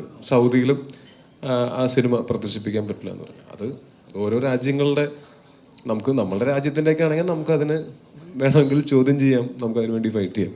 മറ്റു രാജ്യങ്ങളിൽ അവരുടെ നിയമം അങ്ങനെയാണ്. നമുക്ക് ഇപ്പം തൽക്കാലം അതിന് ഒന്നും ചെയ്യാൻ പറ്റാത്ത അവസ്ഥയാണ്. പക്ഷെ അത് കാര്യമാക്കേണ്ട കാര്യമില്ല. വേറെ ഒരുപാട് സ്ഥലങ്ങളിൽ നമുക്ക് റിലീസ് ചെയ്യാനായിട്ട് നമ്മൾക്ക് പരമാവധി പറ്റുന്ന, ഇത് പ്രശ്നമല്ലാത്ത എത്രയോ സ്ഥലങ്ങളുണ്ട്, അവിടെയൊക്കെ നമ്മൾ റിലീസ് ചെയ്യുന്നുണ്ട്. അവിടെയൊക്കെ നന്നായിട്ട് ആൾക്കാർ സിനിമനെ ആക്സെപ്റ്റും ചെയ്തു കഴിഞ്ഞു. അവർക്ക് അതിനകത്ത് യാതൊരു പ്രശ്നവും തോന്നുന്നില്ല.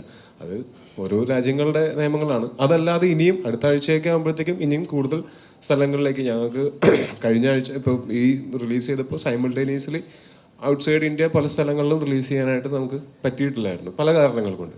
അത് ഇനിയിപ്പോൾ നെക്സ്റ്റ് വീക്കൊക്കെ ആയിട്ട് അതും ഉണ്ടാവും. ഇപ്പോഴും ഈ ഭേദഗതികൾ എല്ലാത്തിലും ഇങ്ങനെ കാറ്റഗറൈസ് ചെയ്യപ്പെടുന്നുണ്ടോ? ഇപ്പം നമ്മുടെ നാട്ടിലാണെങ്കിലും പല കാര്യങ്ങളും. നിങ്ങൾ സൗദിയെ പറ്റി നമുക്കെല്ലാവർക്കും അറിയാം. ഇപ്പം ഞാൻ 2019 പോയപ്പോൾ കണ്ടിട്ടുള്ള സൗദിയല്ല ഞാൻ പിന്നീട് 2023 പോയപ്പോൾ കണ്ടത്. അപ്പോൾ അതിനതിൻ്റെ സമയം കൊടുക്കും. അവരുടേതായിട്ടുള്ള ഭേദഗതികൾ വരുത്തുന്നുണ്ട്. ഇപ്പോൾ 2019 ഇന്ത്യ ഉണ്ടായിരുന്നതിനേക്കാൾ പ്രോഗ്രസീവായിട്ടാണോ റിഗ്രസീവായിട്ടാണോ നമ്മൾ മാറിയിരിക്കുന്നതെന്ന് ചോദിച്ചു കഴിഞ്ഞാൽ അത് ഭയങ്കര ഒരു ക്വസ്റ്റ്യനാണ്. നിങ്ങൾക്ക് തന്നെ കഴിഞ്ഞ 5-6 വർഷം കൊണ്ട് പുരോഗതിയാണോ ഉണ്ടായിരിക്കുന്നത് അല്ലെങ്കിൽ അധോഗതിയാണോ ഉണ്ടായിട്ടുള്ളതെന്ന് എനിക്ക് അക്കാര്യത്തിൽ സംശയമുണ്ട്. താങ്കൾക്ക് എന്താ തോന്നുന്നു, പുരോഗതിയാണോ? എനിക്ക് അക്കാര്യത്തിൽ സംശയമുണ്ട്. താങ്കൾക്ക് എന്ത് തോന്നുന്നു? എനിക്ക് ആ സംശയത്തിൽ ആരും ഇവിടെ എന്ത് പറഞ്ഞ, ആരൊക്കെയായിരുന്നു അഭിപ്രായം വ്യത്യാസമുള്ളത്? അധോഗതിയാണെന്ന് പറഞ്ഞ ആരും ഉണ്ടല്ലോ ഇവിടെ, ഞാൻ കേട്ടു.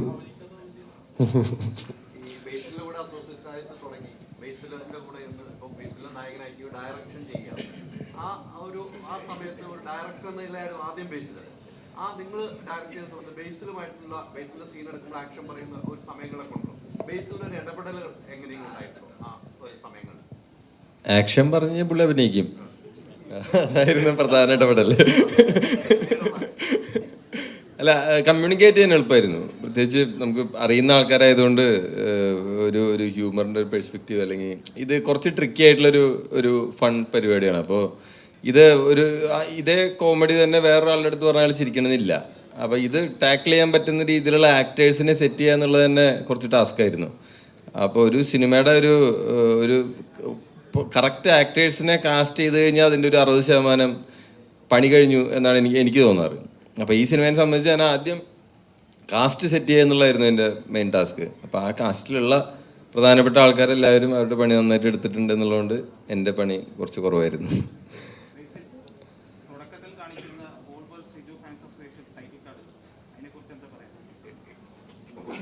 ഞങ്ങൾക്ക് ആർക്കും അതിനെപ്പറ്റി ഒന്നും പറയാനില്ല.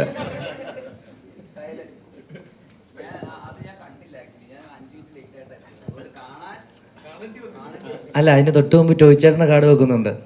അത് കഴിഞ്ഞിട്ട് all world Siju Sunny fans association ഒന്നുകൂടെ ശ്രദ്ധിച്ച് അതിൻ്റെ താഴെ സെക്രട്ടറിയുടെ പേരുമുണ്ട്, പ്രസിഡന്റിൻ്റെ പേരുണ്ട്, ട്രഷറിയുടെ പേരുണ്ട്. ഇനി ആരെങ്കിലും കാണുമ്പോൾ ഒന്നുകൂടെ ശ്രദ്ധിച്ചാൽ അത് കാണാൻ പറ്റാതെ ആരൊക്കെയാണ്. അപ്പോൾ കറക്റ്റായിട്ട് കിട്ടിക്കോളും.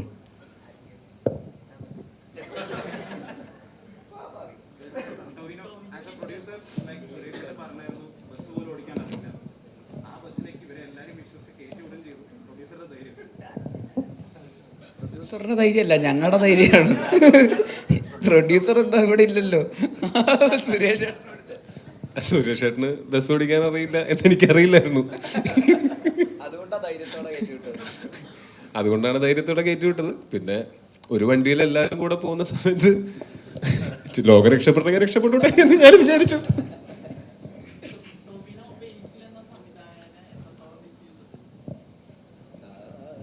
I miss you.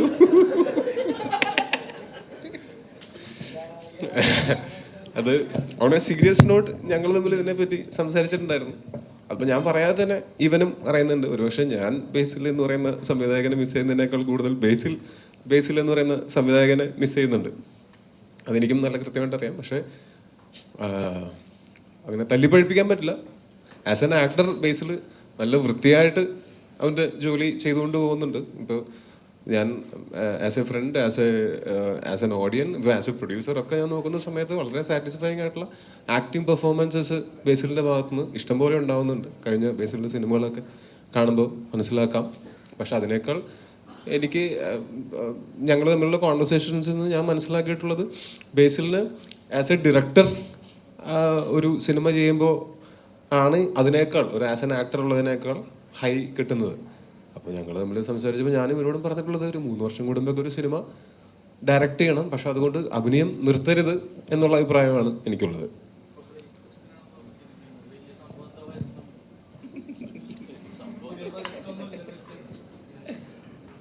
ഇല്ല, അത് എഴുത്ത് നടക്കുന്നു. കുറച്ച് 1-2 പെട്ടെന്ന് അതിന് തീരുമാനമാവുമെന്ന് പ്രതീക്ഷിക്കുന്നു. പെട്ടെന്ന്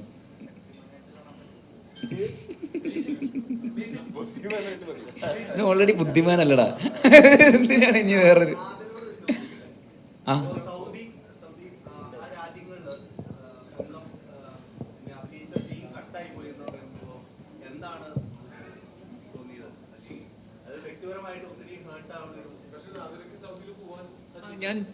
ഞാൻ UAE-ലൊക്കെ സഞ്ചരിക്കുന്ന ആളാണ്. പോകുന്നതിൽ പ്രശ്നമില്ല. പക്ഷെ അത് വിഷമമുണ്ട്. എല്ലാവർക്കും ഉള്ളതുപോലെ തന്നെ എനിക്കും വിഷമമുണ്ടായി. പ്രത്യേകിച്ച് സിനിമയിൽ ആ സീൻ കട്ട് ചെയ്താലും എങ്കിലും ടെലികാസ്റ്റ് അല്ലെങ്കിൽ റിലീസ് ചെയ്യപ്പെടണമായിരുന്നു എന്നുള്ളതായിരുന്നു. സ്വാഭാവികമായിട്ടും ടോവിനോ ചേട്ടൻ പറഞ്ഞതുപോലെ നമ്മൾ കുറച്ച് വർഷം കൂടെ കഴിഞ്ഞാൽ ഇത് മാറി ചിന്തിക്കുന്ന ഒരു അവസ്ഥയിലേക്ക് എത്തും. കാരണം വളരെ കുറച്ച് വർഷമായിട്ടുള്ള അവിടെ സ്ത്രീകൾക്ക് ഡ്രൈവിംഗ് ലൈസൻസ് കൊടുത്തു തുടങ്ങിയിട്ടുള്ളത്. അപ്പം അതിൻ്റെ ഒരു പുരോഗതി അല്ലെങ്കിൽ അതിൻ്റെ മാറ്റമൊക്കെ സംഭവിക്കുന്നുള്ള പ്രതീക്ഷയുണ്ട്. എനിക്ക് തോന്നുന്നു മറ്റെല്ലാ സ്ഥലത്തും വലിയ പ്രശ്നമൊന്നും ഇല്ലാതെ തന്നെ കടന്നു പോകുന്നുണ്ട് നമ്മൾ.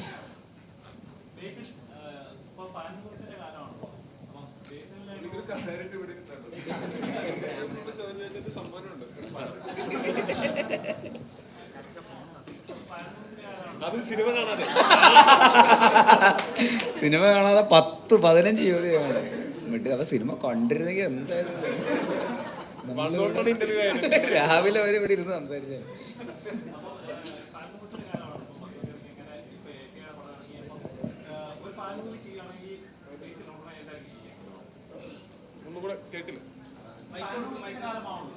അതെ,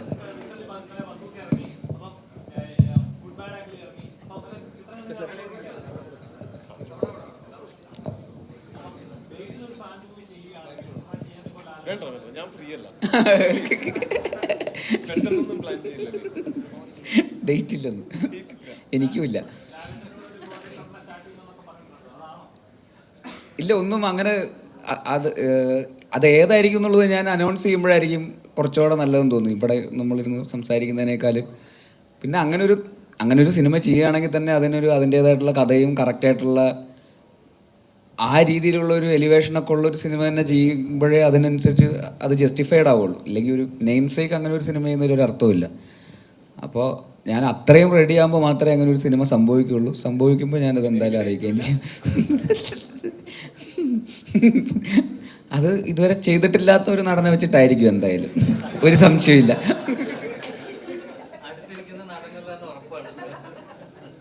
ഉറപ്പായിട്ട്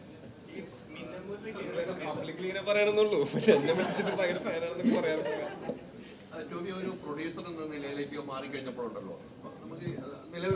അങ്ങനെ മാറിയിട്ടേ ഇല്ല. അങ്ങനെ മാറ്റാൻ നോക്കണ്ട.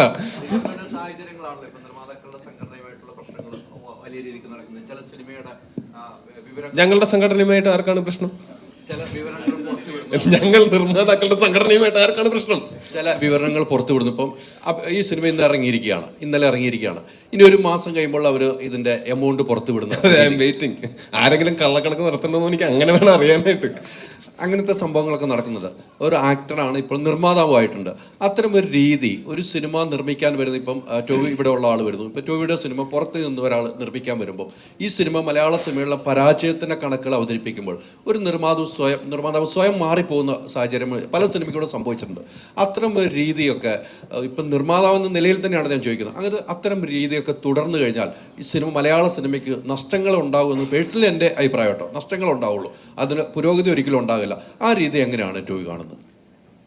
നമുക്കത് ആരെയും പറഞ്ഞു മനസ്സിലാക്കാനോ അങ്ങനെ അത് പറഞ്ഞു നന്നാക്കാനോ ഒന്നും നമുക്ക് പറ്റില്ല. പക്ഷേ നമ്മളിതിൻ്റെ ഫാക്റ്റുകൾ നമ്മൾ ചിന്തിക്കുകയാണെങ്കിൽ, ഫാക്ട് ചെക്ക് ചെയ്യുകയാണെങ്കിൽ, കഴിഞ്ഞ കൊല്ലത്തെ 2024 മലയാള സിനിമയുടെ ഒരു സക്സസ് പെർസെൻറ്റേജ് എന്ന് പറയുന്നത് ഭയങ്കര കൂടുതലാണ് കമ്പയർ ടു മറ്റു പല ഇൻഡസ്ട്രികൾ, അല്ലെങ്കിൽ കമ്പയർ ടു ഇതിൻ്റെ മുൻ വർഷങ്ങളിലെ മലയാള സിനിമയുടെ ഒരു സക്സസ് പെർസെൻറ്റേജ് വെച്ച് നോക്കുമ്പോൾ. കാര്യം ഒരു 12% എന്നൊക്കെ പറയുന്നത് ഒരു വലിയ സക്സസ് പെർസെൻറ്റേജ് ആണെന്നാണ് ഇതിൻ്റെ കണക്കുകൾ പരിശോധിച്ചാൽ നമുക്ക് മനസ്സിലാവുന്നത്. അപ്പോൾ അത് പ്രതിസന്ധിയാണെങ്കിൽ പിന്നെ ബാക്കി എല്ലാം പ്രതിസന്ധിയാണ്. മലയാള സിനിമയ്ക്ക് പ്രതിസന്ധികൾ, പലതരത്തിലുള്ള പ്രതിസന്ധികൾ ഉണ്ടായിക്കൊണ്ടിരിക്കും. അതിനെയൊക്കെ അതിജീവിച്ചിട്ട് ഇത്രയും വർഷം നിലനിന്ന നമ്മളുടെ സിനിമാ വ്യവസായം ഇനിയും നിലനിൽക്കും. പ്രതിസന്ധികൾ ഉണ്ടാകുമ്പോൾ പരസ്പരം ചെളിവാരി എറിയുന്നതിനേക്കാൾ ഞാൻ മനസ്സിലാക്കുന്നത് കൂട്ടായിട്ടുള്ള സഹകരണങ്ങളിലൂടെയാണ് നമുക്ക് നമ്മളുടെ എന്നും മലയാള സിനിമ നിലനിന്നിട്ടുള്ളത്. അങ്ങനെ ഒരു സഹകരണ അടിസ്ഥാനത്തിലാണ് അങ്ങോട്ടും ഇങ്ങോട്ടും ഒക്കെ. അത് തന്നെ തുടർന്ന് പോവുകയും നമ്മളെല്ലാം ഈ ഇൻഡസ്ട്രി അങ്ങനെ അന്യം നിന്ന് പോവുകയൊന്നുമില്ല. അങ്ങനെ പൂട്ടിയിടാനും പറ്റില്ല. ഇപ്പം ഞാൻ ഉൾപ്പെടെ, ഇവിടെ ഇരിക്കുന്ന എല്ലാവരും ഉൾപ്പെടെ ആരെയും സിനിമയ്ക്ക് ആവശ്യമില്ല. നമുക്കൊക്കെയാണ് സിനിമ ആവശ്യം. അപ്പോൾ നമ്മളൊക്കെ തുടർന്നും ഈ എത്രത്തോളം സഹകരിച്ച് എത്രത്തോളം ആത്മാർത്ഥമായിട്ട് വർക്ക് ചെയ്യാൻ പറ്റുമോ അതുപോലെ തന്നെയാണ് ഇനിയും തുടർന്നും വർക്ക് ചെയ്യാൻ പോകുന്നത്. ഇതിനകത്ത് ആരൊക്കെ എന്തൊക്കെ പറഞ്ഞാലും അൾട്ടിമേറ്റായിട്ട് നമുക്കൊക്കെ സിനിമയോടുള്ള സ്നേഹവും സിനിമ കണ്ടിട്ട് ആസ്വദിക്കുന്ന ആൾക്കാർക്ക് ഉണ്ടാവുന്ന ആ ഒരു സാറ്റിസ്ഫാക്ഷനും സന്തോഷവും, അത് മാത്രമാണ്. അതുള്ളിടത്തോളം കാലം എന്ത് പ്രതിസന്ധിയെയും തരണം ചെയ്യാവുന്നതേ ഉള്ളൂ.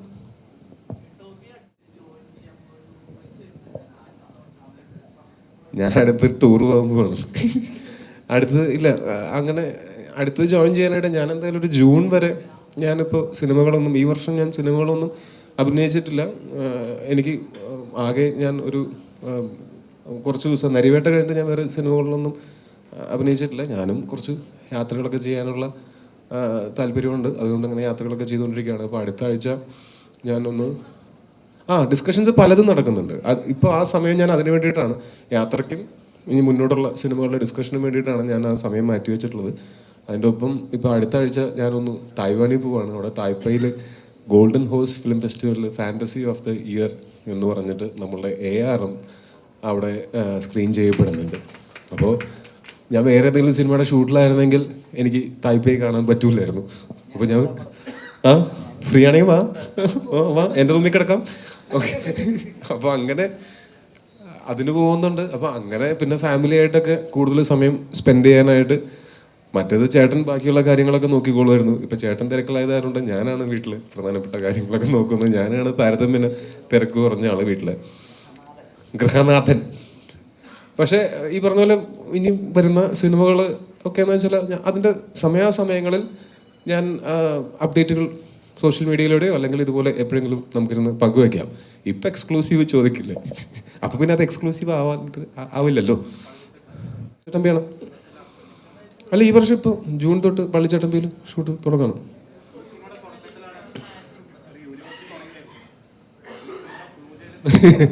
അതെ, ഇന്ന് ഇവിടെ വെച്ച് പറയുന്നു, ആർക്കെങ്കിലും ഷെയ്ഖിൻ്റെ കിട്ടിയില്ലെങ്കിലും ഒരു കുഴപ്പമില്ല അല്ലേ? ഷെയ്ഖിൻ്റെ കൊടുക്കാൻ പോയിട്ട് കിട്ടിയില്ലെങ്കിലും ഒരു കുഴപ്പമില്ല. ഇന്ന് മുതൽ നമ്മൾ അതിനെ അവസാനിപ്പിക്കണം. ആ ടെൻഷനിൽ ജീവിക്കാൻ വയ്യ. ആർക്കെങ്കിലും ഷെയ്ഖിൻ്റെ കൊടുക്കാനോ കൊടുക്കാതിരിക്കാനോ ഒക്കെ എവിടെ പോയാലും അബദ്ധങ്ങൾ മനുഷ്യന്മാർക്ക് പറ്റുന്നതാണ്. അങ്ങനെ ഒരു അബദ്ധം എനിക്കും പറ്റി, ഇവനും പറ്റി, കുറേ ആൾക്കാർക്കും പറ്റി. പക്ഷേ അങ്ങനത്തെ ഒരു പ്രഷറിലേക്ക് ആൾക്കാരെ തള്ളിവിടാതിരിക്കുക. കഴിയുമെങ്കിൽ ആ യൂണിവേഴ്സ് നിങ്ങളെല്ലാവരും കൂടെ ഒന്ന് അവസാനിപ്പിക്കുക. ഗോപാലേട്ടന് സ്തുതി. ഞാൻ പേരും പറഞ്ഞ് എൻ്റെ കുറച്ച് പടങ്ങൾ പുള്ളിനെ കൊണ്ട് പ്രൊഡ്യൂസ് ചെയ്യിക്കണം. ഞാൻ ചെന്ന് എനിക്കത് ഭയങ്കര ക്ഷീണമായി പോയി, 2 പടം പ്രൊഡ്യൂസ് ചെയ്താൽ ഞാൻ ക്ഷമിക്കാം എന്നൊക്കെ ചെന്ന് പറയണം. എന്താ പേര്? അനസ് തെറ്റി വിളിച്ച ഭയങ്കര മോശമായി പോവും. ഓക്കെ ഓക്കെ ഓക്കെ ഓക്കെ, പോട്ടെ പോട്ടെ പോട്ടെ. ഞാൻ അവിടെ ഒരു തമാശ ഉദ്ദേശിച്ചതാ, നടന്നില്ല. പോട്ടെ.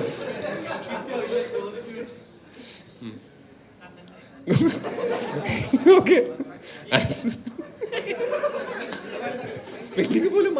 സുരേഷ് ഏട്ടാ ഒരു കാര്യം കൂടി ചോദിക്കാൻ വേണ്ടി, ആവിഷ്കാര സ്വാതന്ത്ര്യമാണ് ഒരു കലാകാരൻ്റെ ഒരു ആവിഷ്കാര സ്വാതന്ത്ര്യം, അല്ലെങ്കിൽ ഡയറക്ടറിൻ്റെ ആണെങ്കിൽ സ്ക്രിപ്റ്ററിൻ്റെ ഒക്കെ ആവിഷ്കാര സ്വാതന്ത്ര്യത്തിലേക്ക് ഒരു കടന്നുകയറ്റം വരുന്നു. ഇത്തരം ഒരു പ്രവണത മലയാള സിനിമ ഇപ്പം ടോവി പറഞ്ഞ പോലെ മലയാള സിനിമ ഏറ്റവും വിജയത്തിലൂടെ പോകുന്ന കാലഘട്ടത്തിലാണ് പോകുന്നത്. അത്തരം ഒരു പ്രവണത വരുമ്പോൾ എങ്ങനെയാണ് ഈ സിനിമയൊക്കെ മുന്നോട്ട് പോകാമെന്ന് ചിന്തിക്കേണ്ടതായിട്ട് വരില്ലേ? എന്താ പറയാ, ഇത് വലിയ വലിയ കാര്യങ്ങളാണിത്. എന്നെ കണ്ടാൽ വിവരവും വിദ്യാഭ്യാസമൊക്കെ ഉണ്ടെന്ന് തോന്നുമെങ്കിലും അതൊന്നുമില്ല. അതൊക്കെ അവിടെ വരെ കൈവച്ചിട്ട് നാളെ എൻ്റെ അടുത്ത പടം പോകുമ്പോൾ അവിടെ കട്ട് ചെയ്ത് മാറ്റുമവർ. അത് വളരെ ഉത്തരവാദിത്തപ്പെട്ട ജോലിയുള്ള ഒരു സംഭവമല്ലേ. അതിന് കുറ്റം പറയാൻ പറ്റില്ല. സിനിമകൾ പല പ്രായക്കാർക്കും കാണാനുള്ളതാണല്ലേ. സോ പ്രായത്തിനുള്ള സെൻസറിങ് കാര്യങ്ങളൊക്കെ എന്തായാലും വേണ്ടത് തന്നെയാണ്. അങ്ങനെ വെറുതെ അങ്ങോട്ട് ഒരു നമ്മളെ വെട്ടിമാറ്റുക എന്ന് പറയുന്ന സംഭവമൊന്നും ഒരു പടത്തിനും ചെയ്തിട്ടില്ല എന്നാണ് എനിക്ക് തോന്നുന്നത്. അതിന് ആവശ്യമുണ്ടോ വെച്ചാൽ ആവശ്യമുള്ളത് തന്നെയാണ്. സെൻസർ കഴിഞ്ഞിട്ട് വീണ്ടും വെട്ടേണ്ട രീതിയിലേക്ക് വരുന്നു. അതാണല്ലോ ഇവിടുത്തെ ഏറ്റവും വലിയ പ്രശ്നം. സെൻസർ വെട്ടിയത് ശരിയായിട്ടുണ്ടാവില്ല. അത് നേരത്തെ വെട്ടിയത് അത് ഒരിക്കൽ വെട്ടിയത് ശരിയായിട്ടുണ്ടാവില്ല. അപ്പോൾ 1.5 വെട്ടിയിട്ടുണ്ടാവും. ഈസി ആയിട്ട് കാണുവാണ്. അത്രേ ഉള്ളൂ. അല്ല അത് സീരിയസ് ആയി കാണാൻ പറ്റുമോ? അതൊരു സെൻട്രൽ ബോർഡിൻ്റെ ഇതാണ്, സെൻട്രൽ ഗവൺമെൻറ്റിൻ്റെ ഒരു ഇതാണത്. EDA ഭയക്കുന്നു. ഞാനോ? പിന്നെ അതൊന്നുമില്ല, അത്രേ ഉള്ളൂ. നമുക്കതിന് പേടിയും കാര്യമൊന്നുമില്ല. അത് നടക്കട്ടെ, അത് സെൻസർ ചെയ്യട്ടെ. എത്ര നാൾ ചെയ്യുമല്ലേ നോക്കാം നമുക്ക്.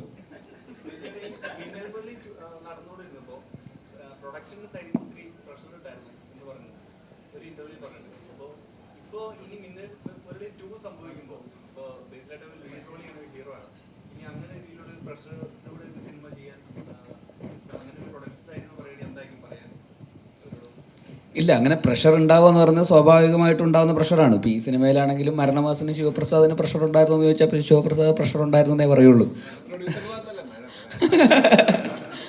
തീർച്ചയായിട്ടും സിനിമയുടെ സ്കെയിലും അത് ഇതൊക്കെ ആയിട്ടുള്ള ഡിമാൻഡ് ചെയ്യുന്നതിൻ്റേതായിട്ടുള്ള പ്രഷർ എന്തായാലും നമ്മൾ ഇവിടുത്തെ ഒരു റീജിയണൽ ഇൻഡസ്ട്രി ആകുമ്പോൾ ഉണ്ടാകുന്ന എല്ലാ പ്രശ്നങ്ങളും എന്തായാലും ഏത് സിനിമ ചെയ്താലും ഉണ്ടാകും. അതിപ്പോൾ മിന്നൽ മുരളി 2 ചെയ്താലും ഒക്കെ അതിനനുസരിച്ചിട്ട് അതിൻ്റേതായിട്ടുള്ള പ്രഷർ എന്തായാലും ഉണ്ടാകും. കാരണം ആ സിനിമ ആസ്പയർ ചെയ്യുന്ന അതിലും വലിയൊരു സിനിമയായിട്ടായിരിക്കും.